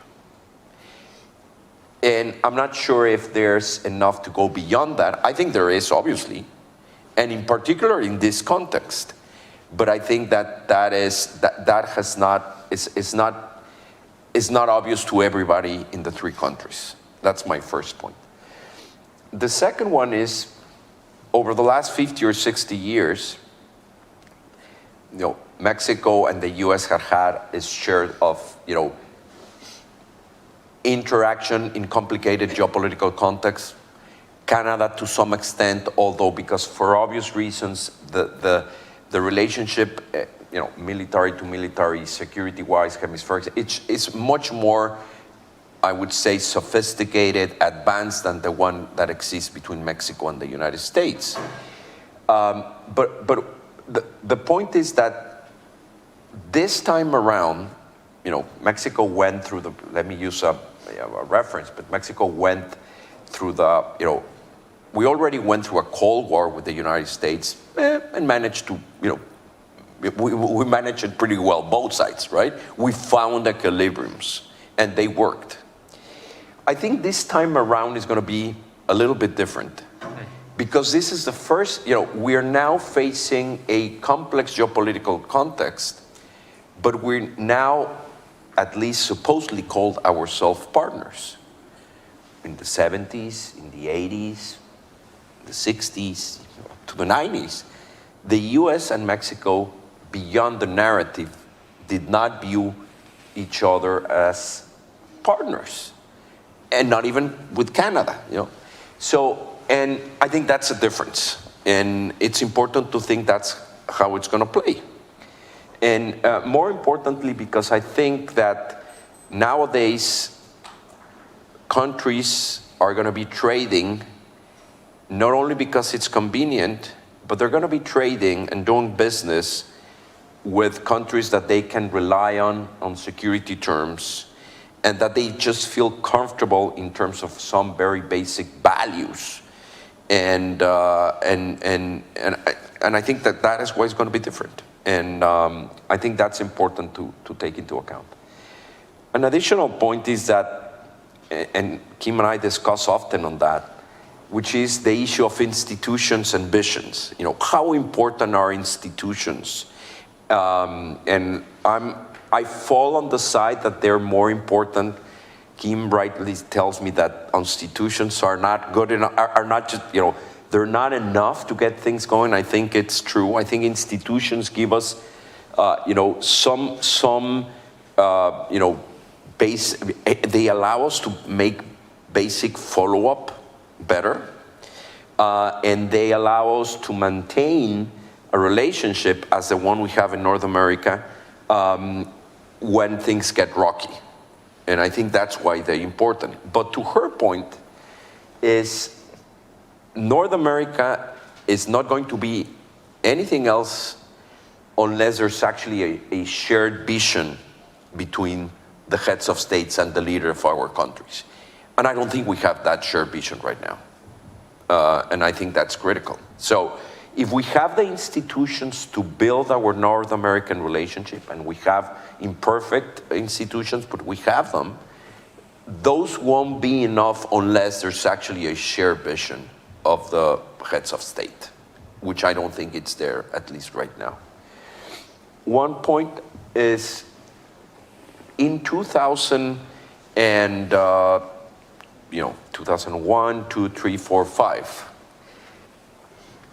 the United States went through a unique, grave, and terrible ordeal with the terrorist attacks of September 11 of 2001. At that time, we were already talking about, at least the Mexicans were trying to push the NAFTA plus agenda, to build beyond NAFTA. And that naturally got derailed for many reasons, but one of them was certainly 9/11 and its consequences, and perhaps for the right reasons. But what I want to point to is that even on those circumstances, and after, a few years after that had happened, we managed, I think, to build the Security and Prosperity Partnership, which is now dead. Sure, people are going to say that, and it's true. It sort of went as the story goes, as good soldiers never die; they just fade away. Well, the SPP just fade away, but it's in fact the precedent of what it's now today, the North American Leaders Summit. And it was, if you look at what the program at that time, the 2005 program of the SPP had, it was pretty ahead of its time, fairly sophisticated, which gave very good results. I say this because we can manage, if that is the decision and there's a shared vision, I think we have proven that we can continue to build our North American relationship in a way that refers to security and also naturally security and also economic issues. So those would be my initial comments, and I look forward to a wonderful panel, and thank you for being here, all of you. Thank you very much, Jerónimo. Peter, I want to come to you and pick up on something that Jerónimo said that I think is very interesting, is we've got the agreement and we've got the private sector doing what it does, but the additional step that we can take to go from resilience to geopolitical alignment would be seen, I would say, in sort of the alignment of incentives, the alignment of policies in critical areas. And one of the things that's come up in a number of conversations that we've had as part of this day here at CSIS is energy. Energy policy remains domestic in the USMCA partners. The absence of a regional vision for what energy could be and some of the missed opportunities that engenders has come up time and time again. So what would it take for the three countries to align in terms of energy policy? What do you think needs to be done there to take it that extra step that might get us from what Jerónimo said, resilience, to truly being a tool for geopolitical alignment? Well, I think one of the foundational areas that Ambassador Guterres touched on was the need for political stability, political alignment, political vision. And part of the connective tissue is our institutions. What was also described earlier as part of the sense that we have shared values, we have a shared objective. There's also something that sounds a little bit more ominous, and that is having a common enemy, which is China. And I know we're going to talk about that a little bit later, not just China. But the energy piece, for certain, is an element in which the three countries, and certainly I can say from a Canadian perspective as sort of the cap on North America, or South Canada as we like to call it, is, we're underperforming.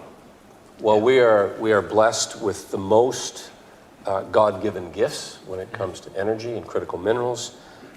We are not delivering in a way that I think would perhaps provide that supercharge that Ambassador Hillman referenced when it comes to the USMCA. If we were, for example, just putting the more obvious elements of energy aside, we're not sending enough oil and gas products into the United States. We're not sending enough liquid natural gas into the world. And one of the things that has to be said in Washington and in every corner of this country, and including in Mexico, is that it's a good thing producing energy. And we need to send it, but we also want to be the beneficiaries of it.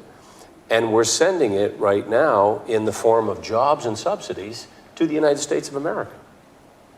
And so anybody who's saying, well, we're bringing too much energy from outside the country, it is part of this unified, fortified North America. If we are to be more productive, if we are to be able to manufacture more, if we are to be competitive, we need energy. And we're part of, and it's a controversial discussion to be sure, we're part of this transition. And the biggest piece is liquefied natural gas. And Canada and the United States were actually on par just under a decade ago. Alberta and Saskatchewan are the primary beneficiaries and the primary exporters. And we're not there in terms of our own infrastructure, but that infrastructure question also is writ large across North America. The ability to move, the ability to transport, the ability to build the necessary receptacles of energy. Mexico and Canada in particular have insufficient port facilities. We could be much more competitive if we were able to build up our port facilities and our pipelines, which is a very controversial issue in Canada. Yeah. But it's shocking. It's controversial here too. It's controversial here too. Yeah. But shocking for those outside of North America to look at the riches that we have that could not only benefit our economies in the trilateral relationship, but we've had Germany, Japan, Korea coming to Canada and saying, how much liquefied natural gas can you provide? Because we'll take all of it. And what did they get? They got a lecture about how we were being green and we were, going to leave those resources in the ground. And so energy is a major topic of discussion for which there is much disagreement. But I want to come back to your question in terms of where is some of the collective benefit. It's recognizing what our strengths are individually, but also collectively. Canada, on the critical mineral side, has most of the elements, the critical minerals necessary to build batteries. And if, in some future world, we are to compete at least try to, with China on the battery energy storage, the EVs, we have to actually get it out of the ground. Sure. And so we've got to bring our governments around to the collective recognition and responsibility that we're not always going to benefit equally in these endeavors, but we are certainly stronger in doing it for the collective and doing it in unison and doing it in a way that, again, is aimed at harnessing our strengths. Canada, with our extraction industry underperforming, as I said, the United States is in a much better position in terms of how we capitalize and how we're able to finance, in some cases, the necessary extraction and infrastructure. And on the manufacturing side, it's Mexico. Mexico is very much in the lead position on the manufacturing of much of the equipment, much of the technical equipment, much of the labor that is needed. And so we need to really operationalize certain elements, in my view, of the agreement itself, but going beyond it. I love the expression of beyond NAFTA, beyond USMCA, because it's, there was a great American humorist who used to say, it's great to be on the right track, but if you're just sitting there, you're going to get run over. And we're in danger of getting run over. Will Rogers, that's who I was thinking of. So I want to see all of our countries really pick up some of the slack on these important issues in terms of energy. We have all of the elements in North America to supercharge our ability to compete and to provide all of the necessary elements that are going to really bring our economies and bring our collective populations to a much, much better place. Thanks very much, Peter. Very comprehensive answer. Kim, I want to go to you, sticking with this theme of alignments and incentives for the moment, and then I promise we'll get into the China the China piece and the review piece. But since the implementation of USMCA in July 2020, how have changes in global trade patterns, including Chinese reactions to some of these things that we've tried to do to align incentives in the North American bloc, how have they impacted the integration in North America?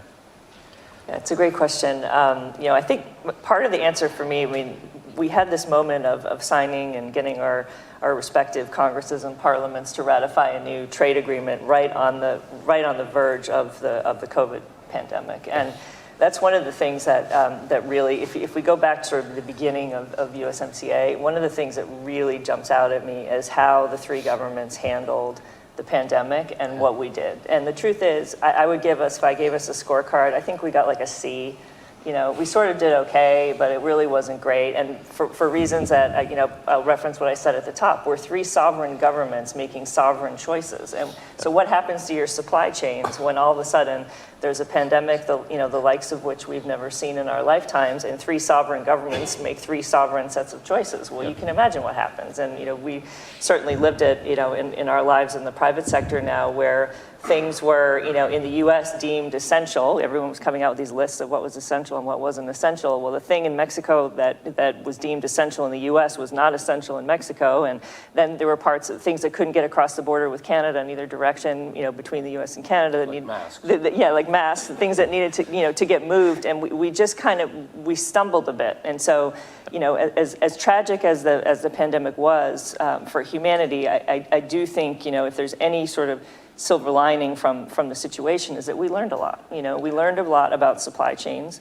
We learned a lot. Every average person running a small business, when they couldn't get the thing from Mexico or Canada that they needed to make the thing that they make, it became very clear that we are, an integrated North American three sets of peoples and governments who make things together, and I think that was really crystallized, during the pandemic and thereafter. And, after a while, there began to be alignment between the three governments, and there were conversations saying, wait a minute, we need these inputs for emergency response, and we really need you to make this thing in Baja California because it's important for U.S. emergency responders. And, I think the government sort of figured it out, as they were going down the road. But I think that, to me, that was probably the key disruption since the trade agreement came into force. Obviously, in the context of China, which I know that we'll get to, but to me, that's the thing that really crystallized why it was so important that we have that trade agreement and we have the rules of the road and we have the mechanisms to try to figure out how to navigate these unprecedented circumstances between the three countries. Thanks very much, Kim. Jeronimo, going back to your comments about going from resiliency to the geopolitical alignment, some of the sectors that the U.S. has identified as areas where we would like to make those impermeable, if you will, to what we consider to be China's blunt instrument, the way it wields trade and trade dependencies. Areas like EVs, semiconductors, artificial intelligence. What kind of opportunities exist in your mind to align North America on those issues that we've identified as some of the most important sectors for geopolitical competition? Well, I think that the opportunity is, I would describe it as decent. There's a decent opportunity that we can go farther on those specific sectors. I believe just roughly 10 days ago, to put an example, the CHIPS legislation does have an international fund, which is intended to precisely prompt that type of cooperation. The U.S. and the Mexican government recently announced that they're relying on those resources to conduct a study of precisely of semiconductors and what are the opportunities for cooperation in the context of the bilateral relationship and obviously in broader terms in North America. A study is a good start. It's not much. You need to go beyond that. My greatest concern, and I would say that on EV and AI, it's pretty much the same thing. Everybody's talking. It's sort of what everybody's talking about, at least in Mexico. The business sector is very much hyped about it. People are beginning to think about it. What worries me is, two things. One, very basic, perhaps not such. It's follow-up. It's actually devoting enough time among ourselves, meaning the agencies and to some extent the private sectors, to do follow-up on this. And I think that's a problem. It's something that it doesn't sound too attractive, but I think that if we're really gonna want to achieve more on those specific sectors in terms of cooperation, within a market economy context, there needs to be a devoted group of people in each, on the sides that work side by side with the business sector almost on a daily basis. If not, it's just not there. It doesn't happen. It might have to do, with we can probably build a reasonable vision of those sectors among ourselves. But the problem is that after we do that, if you look at the narrative at least, what comes out of the statements from I think certainly Mexico and the U.S. and I think pretty much at trilateral level also, because they're perfect. The statements that come out of the ministers' meetings and the principals and deputies meeting, they're okay. They're exactly. I think they're exactly what needs to be said. But then 6 months later, you find out that the statement is exactly the same as but something is wrong, right? And I think what is wrong is it has to do with execution. We need to learn, we need to devote the North American partners, enough resources, meaning human resources, time to actually execute what we say we're going to do. Because if not, it's going to take forever. And but I think that the opportunity is very much there. My second concern has more to do on our side, on the Mexican side, which is a twofold concern. One is the present administration, and I don't want to get partisan. It's always, you have to be careful when you speak out of your own government and country when you're outside, and I'm always outside. But they just have the wrong view about these things. I mean, there is a myopic approach, let me call it economic nationalism approach, that is going to be making things much harder to move in these sectors. Critical minerals is one, right? Yeah. I hope we can overcome that soon, because if not, I think it's going to be extremely difficult. And the second one, and perhaps I'm jumping a little bit ahead, is, to Minister McKay's point, yes, we can do a lot in manufacturing. We are a great opportunity to get into very sophisticated high-tech manufacturing. We're actually doing it. But if we don't do our domestic homework in Mexico to make sure that the business climate is right for that, we provide the infrastructure, the rule of law, the energy that is needed, it's not going to happen. So the opportunity is there. There are some challenges. Really, execution is key, I think. We're not doing well. We're getting worse than C's there, I think. And hopefully that can change soon. Thanks, Jeronimo.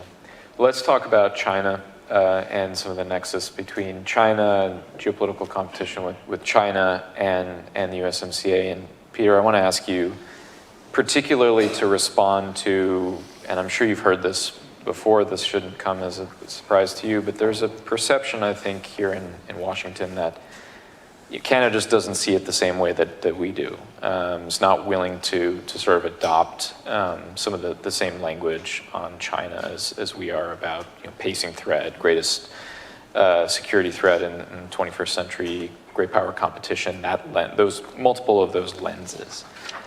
How is that affecting the ability to continue to grow into this trading relationship? And to put another lens on it, how might it affect, from Canada's perspective, the 2026 review process? Well, firstly, I think it's a bit of a misperception, and I think our government has evolved in its view of China as being malevolent. I think we've seen from the taking of hostages of Canadian citizens to the cyber attacks, which are prolific, to allegations of election interference. More recently, we have a committee right now led by a judge, a judicial inquiry into the subject matter of foreign interference. So, the bloom is off the rose of any perception that we were going to be able to partner with China in a way that was going to significantly improve our economic standing outside of USMCA, outside of the Comprehensive Economic Trade Agreement with Europe, which has received some passing mention, which again, I would say from my perspective, we're underperforming. We're not capitalizing on, I'll say it, an advantage that we have, in fact, over some countries. Great Britain, just as an aside, we should be first in line to sign a free trade agreement with Great Britain. But China poses a particularly pernicious threat at this time, and one that also overlaps with American and to some degree North American concerns over their presence in the Arctic. And, I'll be very blunt. They're building not only aircraft carriers, they're building icebreakers. They consider themselves a near Arctic neighbor. We know what's happening in the South China Sea, the building of islands in contested waters, the menacing of the neighbors around the entire Asia Pacific, their extreme aggression against Taiwan. And that, I think, is also something that perhaps we're seeing greater alignment now in terms of the real potential of losing important access to semiconductors. America has been aware of that for a long time. I think Canada has, again, as part of the narrative and the naivety, not really recognized how impactful that could and potentially will be on the North American market. So there has been, I think, a wake up or a reality check in terms of how we're now conducting ourselves vis-a-vis China. And so I'm hoping that some of the anxiety is dissipating. And I'm hoping, to the latter part of your question, that this will not negatively impact the necessary re-examination of the USMCA. Because that negotiation, frankly, and others have already said this in other ways, it can be large or it can be, a revisitation. Opening it up, to me, is like opening up a constitution. It has catastrophic implications if we go too far. And we dodged a bullet the last time. I completely agree with you. It's not a given that it would survive another round of negotiation as we saw the last time, just as it wasn't a given in the beginning. And I would just slightly disagree with my colleague Kim on North America being a given.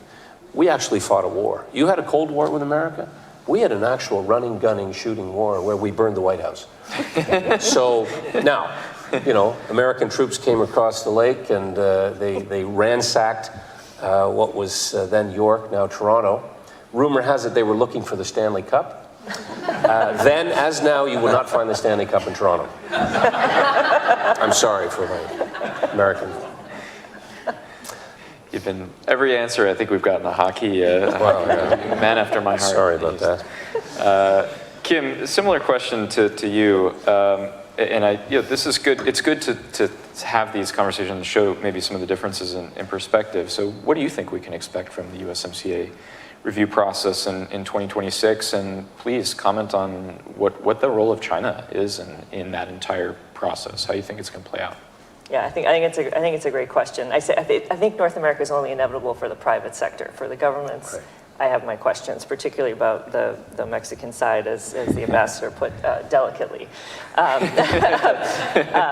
I will say this. So first on the China piece. I think we have, and I think everyone in this room knows that, we have the opportunity, a generational opportunity right now for North America. This could be the North American century if we could actually get our act together and figure out where we wanted to go and what we wanted to do. Because the geopolitics with China, I don't think, are going to change. This is not a passing whim. This is a structural shift in global affairs where if North America and the three governments could figure out where they wanted to go and could absorb the investment that I do think, we see it in our private sector jobs now, we do see relocation happening. I think there's an enormous opportunity there, looking at us. And I have absolutely no doubt, when it comes to sort of the geopolitics of things, as I said, we're three sovereign nations. No one ever said our foreign policies were going to align exactly. I don't think they ever have, and they probably never will. But at the same time, I think people undervalue the amount to which our foreign policy does in fact align with Canada over decades. And I remember, I think one of the moments when you were there as minister, Canada took on one of the really hard jobs in Afghanistan. You guys were overseeing Kandahar, which was like a tough spot in Afghanistan, shoulder to shoulder. A NATO ally, it's a whole different set of relations, and I think we tend to undervalue that as Americans and not appreciate the fact that we may have our differences on certain things, but we are shoulder to shoulder with Canada on most of the big issues. And to me, that's the question. When the chips are down and the big issue is on the table, is Mexico going to be with us, or is it going to take itself in a different direction? And one of the things that I discovered in writing my master's thesis, which is even older than this book, is a memo from the 1960s And it was a memorandum of conversation with an incoming president in Mexico, I believe it was Diaz Ordaz, and the US president here, where they talked about how we're going to differ on many, many things in foreign policy, but when the chips were down, Mexico was going to be with the US because that's where its destiny was, that's where the long term was.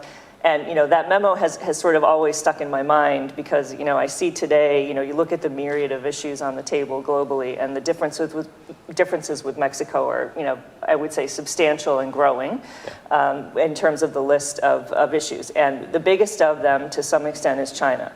And when you come to the 2026 review, I was in Mexico last week, and I shared with some of my colleagues a meme of a person unrolling a scroll that kind of goes across the room, because the list of issues that's going to be discussed, I think, in the 2026 review is pretty extensive. And most of them, not all of them, but most of them are US-Mexico issues, some of which are Canada-US-Mexico issues. Energy being the top of mind, and GMO corn and steel and spectrum, and you start going down the list, there's going to be a very long list.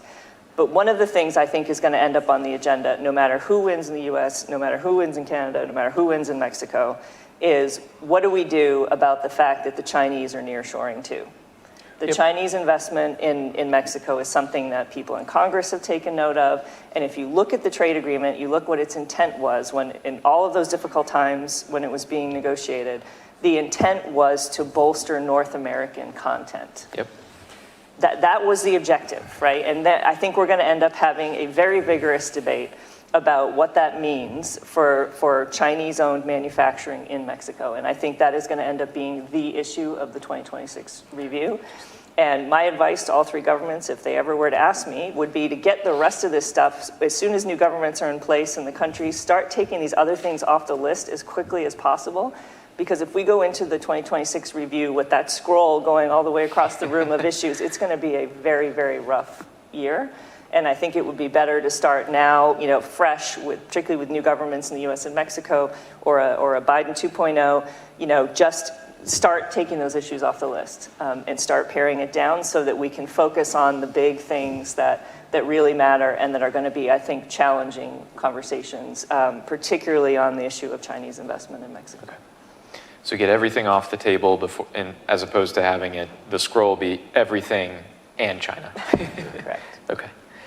Jerónimo, Mexico is in the spotlight here on this question, but it's true. It's something that's gotten a lot of attention here in the U.S., a lot of consternation, bipartisan. Up on the Hill, Chinese manufacturing firms relocating to Mexico, either wholly owned or diaspora owned in Mexico, and trying to get access to USMCA around, as Kim mentioned, some of the local content that was part of the spirit and I would argue law of some elements of the USMCA. What do you think is going to happen in 2026? How does China play into this conversation given that reality, which is only growing in Mexico? No, I agree that it's a very relevant topic. I think that actually, even since USMCA, the specter of China was already there, and so it's not necessarily new. And I think you have to divide the discussion in three. Okay. First, there is a concern, as best as I understand, there's a concern about just Mexico being used illegally to bring products, whether finished or semi-finished, that end up in the United States or with our North American partners. And that's one type of problem. I don't have a good assessment of how big it is, but I'm sure it's something that needs to be looked at. And that's one sort, that's part of the equation, is are Chinese products deliberately and illegally being entered into Mexico to get to the United States? And the risk is there, and I think that there's no excuse whatsoever there. That certainly needs to be tackled, addressed, and ended. The second problem is investment, as you say, Chinese investment that comes into Mexico. and that it becomes, for all legal purposes, Mexican, and then, we export elsewhere, including the United States. So I think there are two things that are important in my view. One is what gives me, one of the many things that gives me pause about China. It's very simple, which is the line between the private enterprise there and government is completely blurred.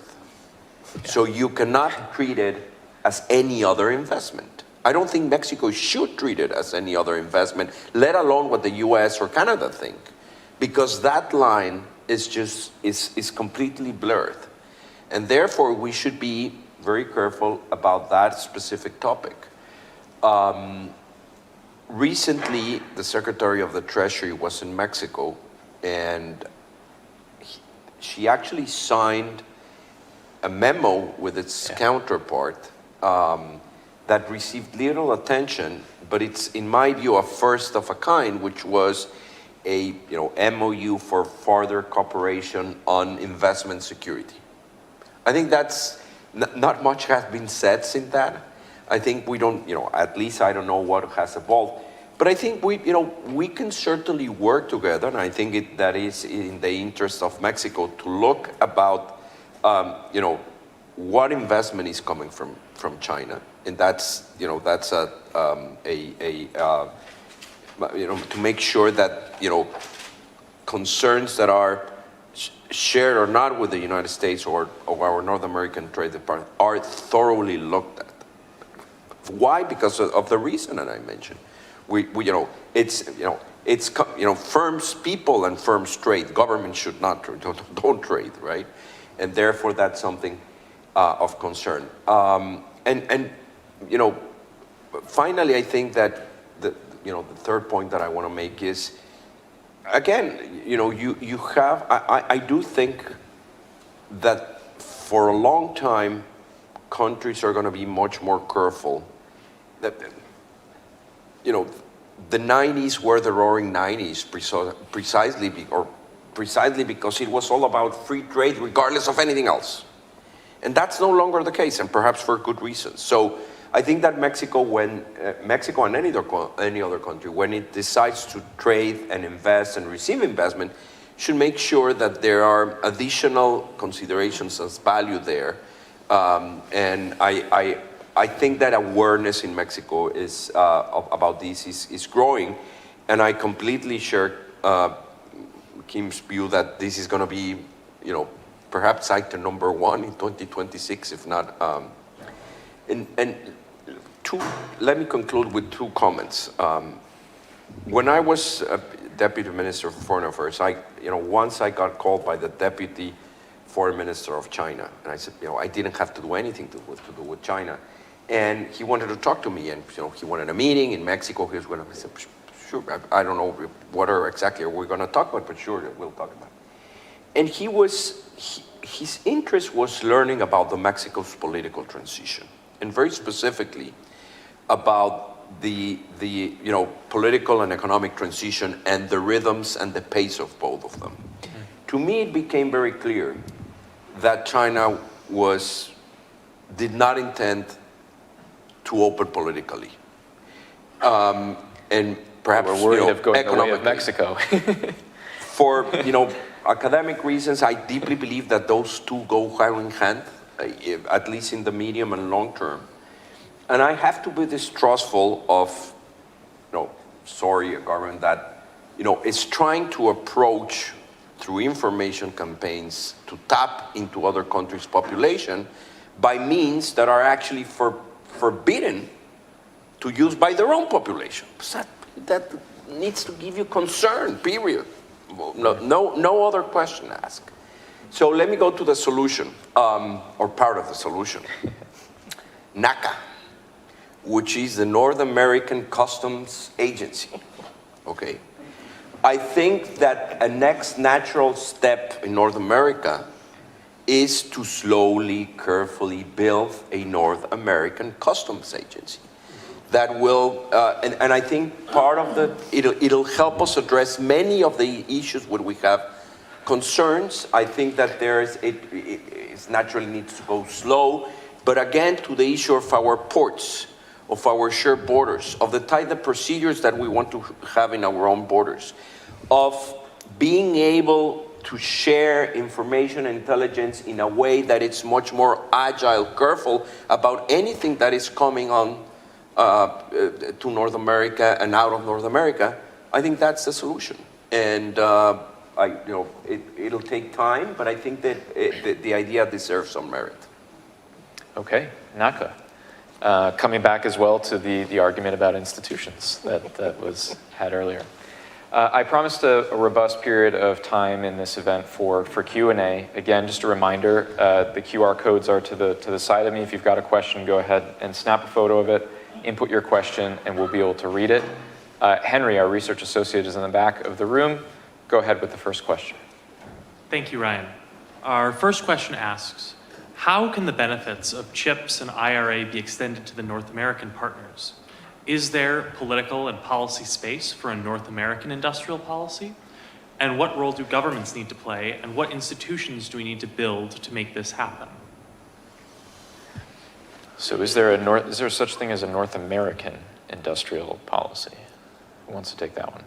Peter, you want to take it? I personally think that there is. I think there is room for a North American security perimeter. There is room for the discussion with respect to easier high-tech transit at borders. I note that Laura Dawson is here, and she has moved the yardsticks exponentially between Canada and U.S. The Mexico border issue is one that is laced with challenges, to be sure. But I mean, I just reflect on my trip here this morning, coming through Montreal Airport. Met with a U.S. Customs official in Canada. I mean, that type of border transit for people, for goods, for technology is very much in our collective interest. And you can be sure that every element of a competitive advantage as we look to the future in competing with other blocs, whether the European Union, whether the Trans-Pacific partnerships, those are all to our advantage. And I very much associate myself with Kim's comment about clearing out some of the underbrush of issues before we hit that Christmas Eve date of renegotiation. Because whoever is pulling the levers in whatever government, it will be contentious. But the point to continually underscore, and this is why I'm so appreciative of what CSIS is doing, is fostering important discussions now, laying down markers in all of these areas. It gets us there, and it reminds our own populations. And look, having been in office, and I guess always being a recovering politician, it will come back to the will of the people. It will come back to what our population are going to be pushing their leaders to do.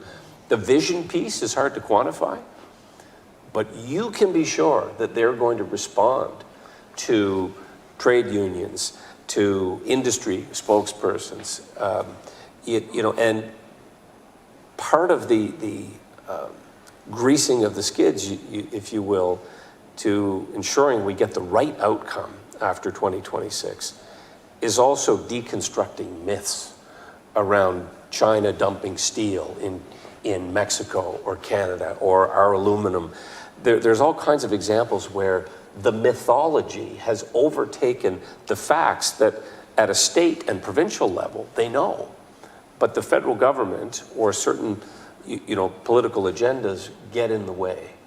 And so information is power. The communication on all of these issues is critical, and having informed spokespersons from industry and from the many groups and the many think tanks and organizations like CSIS play a huge role. I would say a disproportionate role in the next 12 months.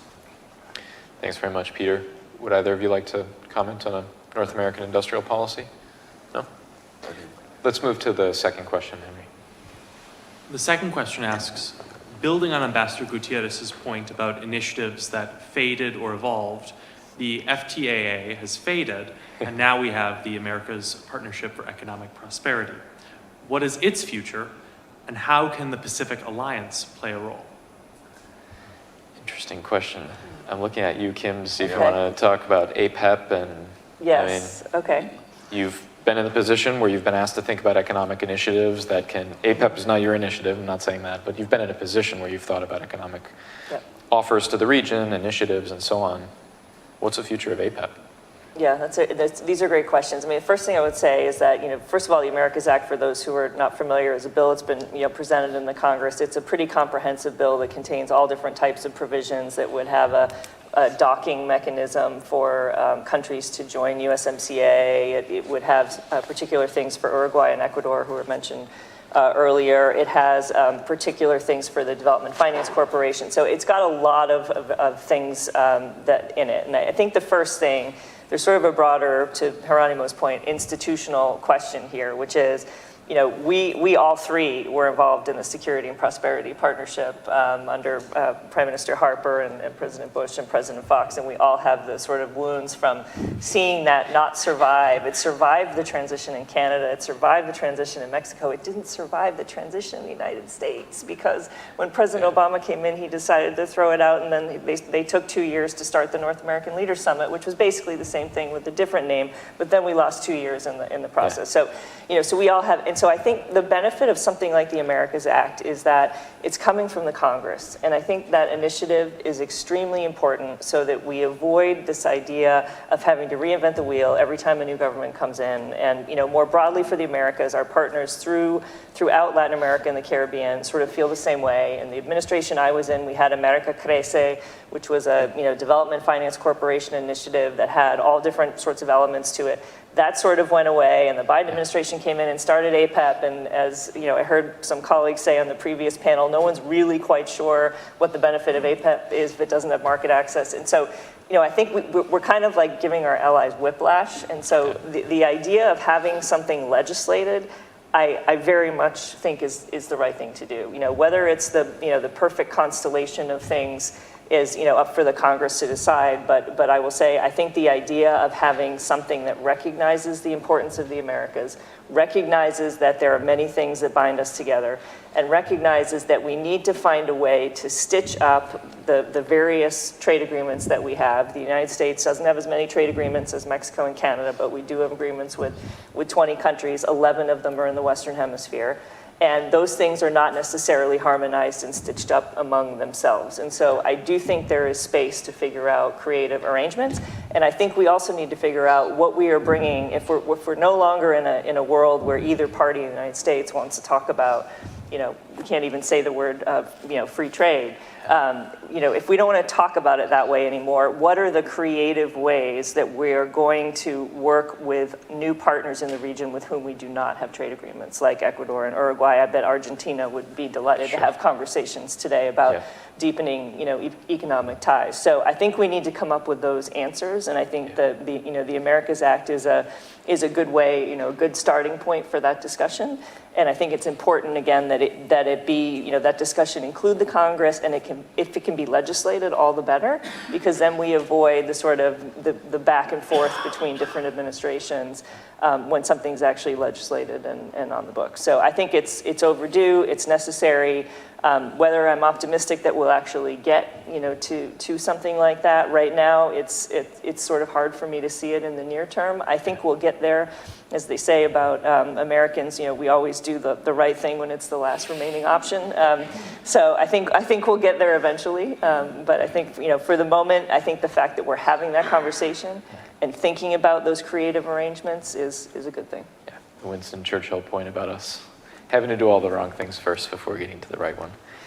Duly noted about the sort of whiplash some of our partners in the region, the broader region feel as well. It seems like we can't get anything to last more than 4 or 8 years these days. Nothing that's sort of including pipelines accepted enough, exactly, accepted enough in that vital center, let's call it, that it can outlast one administration. Let's move to the next question, Henry. Sure. Our next question asks, what does a NAFTA Plus agenda for 2024 look like? Interesting. Okay. NAFTA Plus. There were no other details given in the question? Okay, so that one's slightly open to interpretation. Perhaps you can, Jeronimo, and tell us where, so if you want to interpret the question as where can we, NACA, where else can we go in terms, where could some of the wins be this year? First, just Sydney say? an initial comment is, USMCA is seen and was seen by many as the thing that will right all the wrongs of NAFTA. No? And others, saw it, as a washed down NAFTA. I've always thought that, USMCA needs to be understood in the very specific context that it was negotiated. And I think you really understand the context, it's quite a success, I think. No? Obviously, I'm an interested party, but I say this honestly. But it's not the NAFTA plus. No, that we started discussing with SPP, 20 years ago, plus.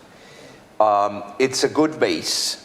And I think that I won't get into additional trade issues because there are things within the agreement very specifically on trade and investment that need to be addressed, and there are people that can refer to those far better than I do. But I think, one is energy. Chapter 8 of the USMCA was, the initial chapter, was a chapter essentially on cooperation because Mexico had opened up its energy sector, and then it implied to be building on that basis with our partners on infrastructure, on energy security in a way. We substituted that for a 2-paragraph chapter that I won't get into, but it's a completely different story. So energy, it's one. I think that's I would, again, don't point to the issue of customs. I think it's very important. The third is infrastructure, which is related in some way to customs, but it goes far beyond, which is, we need to think together what the trade flows worldwide look 10, 15, 20, 30 years from now, and whether we are, as a region, have the right infrastructure. And to be sure, there's infrastructure that is not going to be regional. And there's some level of competition between our ports, but there's enough there to plan and to decide what are the key infrastructure projects or that are need updating or not need to be created in a way that addresses our competitiveness. And finally, something that was discussed in the other panel, which is mobility. It's work, labor mobility, not immigration, in a way that we become much more efficient. And linked to that is the workforce development. The workforce development is a hugely important issue for each country individually. But we need to train and retrain our workforces, given everything that is changing in the world. And I think that I've read some good papers on the matter, and they tend to agree that if we do that from a regional perspective, we're probably better off. And so those 4 things, I think it's, in my view, at least part of the NAFTA Plus agenda. Peter, you wanted to make a couple comments. Just picking up quickly on the modernization of USMCA, that really is born out of the need to modernize all of these relationships, all of these economic imperatives, really.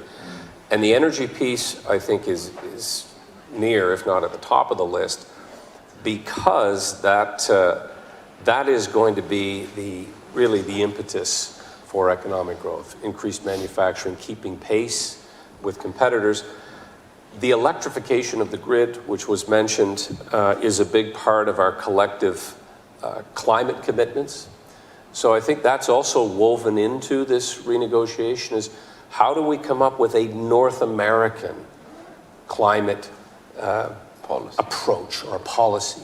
Because, going off and signing a number in Paris or anywhere else isn't working.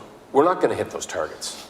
And so having a North American approach to how we deal with the environment. And we've done it in the past. There is examples again of where we have come together around the Great Lakes water, for example, with Canada, US, but there are environmental initiatives between Mexico and the US and Canada that we could not just buttress, but improve in meaningful ways.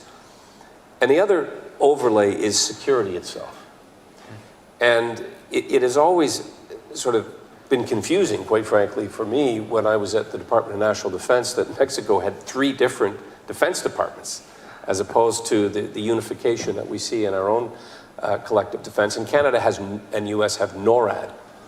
And that's going through a modernization as we speak. It's very much aimed at not just protecting the collective from Chinese intrusion, and this is not, I'm choosing my words carefully, we can't see Russia from where we are, but they're close. They're just over a body of water, and they're recapitalizing old airfields. They're putting hypersonic missiles in place. They're putting airstrips. We're conscious of that and have to build a system of systems of security on the northern approaches of North America, but I believe we have to put more emphasis on the southern approach as well. And that is, again, something that isn't really implicitly part of these discussions, but it is, you know, the old adage that security trumps trade. Security now is not just what we can see. It's cyber intrusions. It's electromagnetic pulse. It's the ability to shut down our entire energy grid. And so this, I believe, has to be part of the discussion in terms of how we modernize our collective security in economic security, climate security, trade security, people-to-people security. And the last thing I'll say is what gives me enormous confidence is the incredible country-to-country relationships that we do have with our security forces. Increasingly they're under enormous pressure. They're called upon not only to respond to foreign threats, but as we saw in Canada during the pandemic, they were on the front lines. They respond to national crises, emergencies, wildfires. It's more than they've signed up for in many cases. And I think we are so well served by our security forces, not just military, but across the board. And that, I think, can also form part of how we move this relationship forward in a way that is, again, going to protect all of our interests collectively. Can I jump very quickly? Yeah, I also want to see if, Kim, if you want to respond, certainly feel free to, but otherwise I'll pass No, it. it's just that I want to, I miss security. It should be there, definitely. I not often put it on the, on the NAFTA Plus agenda, but it's a mistake, meaning it's conceptually. Mexico, at least until very recently, had at least observers in NORAD. I don't know if we have them still. Hopefully we do. I think that our engagement with NORAD should be much more, more deeper. It's true that military-to-military cooperation between our countries is actually more than catches the eye, and that's super important. I'm afraid that because we have our military, busy building hotels and trains and other things that I think they, no disrespect to them, but I think they should not be doing that. We might lose traction on military-to-military cooperation, and I think that's a mistake. And when people talk a few decades back about the North American perimeter, security perimeter, people in Mexico were a little bit skeptical. But I think that's a mistake. I think we do need to recover that concept. We do need to understand what are, Mexico is not, from a conventional point of view of warfare, we're unfortunately relatively irrelevant, right? But from a non-state security threat, for obvious reasons, which more important to our North American partners. And we're not doing enough, I think. And we should certainly put that as part of the agenda. And I hope to see the next Mexican administration be much more active on that. I'm mindful of the fact that we're at 5:01. I know that we all want to get out to the reception to network, but I do want to ask each one of our panelists to take 30 seconds to just give us their quick final take, final remarks. Peter, start with you, and then Kim, and then Jeronimo, and then we can get out to the networking reception. I'll be very brief and just reiterate one of the points I registered earlier, and that is the importance of forums like this and the discussion and the debunking of the myth and keeping the factual and important benefits of this incredible, positive and productive relationship that exists. And we need to play it up because the negative gets amplified. The negative will always, get you more hits on your Twitter feed or whatever social platform you're on. But the understanding that our citizenry require has to be based in truth if we are really going to see this remarkable and unique relationship thrive. And words like integration scare. Again, Ambassador Kirk referenced labeling. It's a very novel idea to put labels on things that say North America. I remember a very quick story going to the Fort Worth factory where they were making F-35s, and we were in the midst in 2012 of purchasing the F-35. We're going to get them in 2030 or something now, but sorry, I'm still scarred by that experience. But walking this incredible line in the factory, and it was all a setup in retrospect, but we stopped, and there was a piece of the plane that was made in Canada. In fact, it was made near my hometown. And so that idea that we collectively benefit, I'm not just using a security example, but we collectively benefit in jobs and the prosperity of the relationship has to be continuously reinforced. And so I thank you for the opportunity to be here. Thank you very much. Kim. Yeah, same. I have a similar sentiment, I guess. The first thing I'll say is that what happened with USMCA is that we got pretty complacent about NAFTA. Like we just thought NAFTA's there, everything's fine, we're just going to let it go. And we got to a really high stakes moment that two of us sort of lived, and we got pretty close to not having a trilateral trade agreement. And it was closer, I think, than most people realize, because you have to sort of suspend disbelief to think, my God, we would never undermine something like that. That would be crazy, right? I mean, we came pretty close. And so I think what we need to be thinking about as we go forward, and this is hard, politically, is that we have to continually, and I'm not opposed to having our institutions and having all those mechanisms, but my point has always been the institutions have to work. There have to be results. It's not about just having a nice meeting and talking about the issue. You have to solve the issue. And I think we have this tendency a lot to say, oh, wow, it's too big and we're just going to let it, pass it on to the next guy. And, in that regard, I think as three countries, we've got to figure out this immigration thing. There is a movement of people in the Western Hemisphere that I think is unprecedented when you look at all of the different sources of outmigration right now, and we need to be thinking about this together as three countries that both need the labor force, but also want to have orderly, reasonable immigration systems and not have crises at our borders. And so I think we cannot just sit quietly and say, oh, that immigration thing is separate and it's different, and everything else, we'll just keep this thing on track. I think we have to look at the relationship and look at all of the various elements of it, security, customs, all of it at the same time, so that we're actually kind of getting things done in the relationship. And that's my biggest sort of takeaway from having been in and out of it several times, is that the mechanisms are there, the will is there. It's hard for us sometimes to sort of get our governments, to move bureaucratically, but we have to. I don't think North America, it is something that is fragile, and we shouldn't just accept that it will be there forever in terms of the level of cooperation we have. But for me, it's not optional. You know, and it in fact is the center of what I think U.S. strategy looking out at the world should be. So at the end of the day, I think we have a lot of work to do. And again, for those who are thinking about going into your respective governments in the next few years, I encourage you to do it and to have a vision and a you know, robust agenda for North America. The worst thing that can happen is you only get half of it done, and it's still wildly successful. So please do it. Thanks. Thank you, Kim.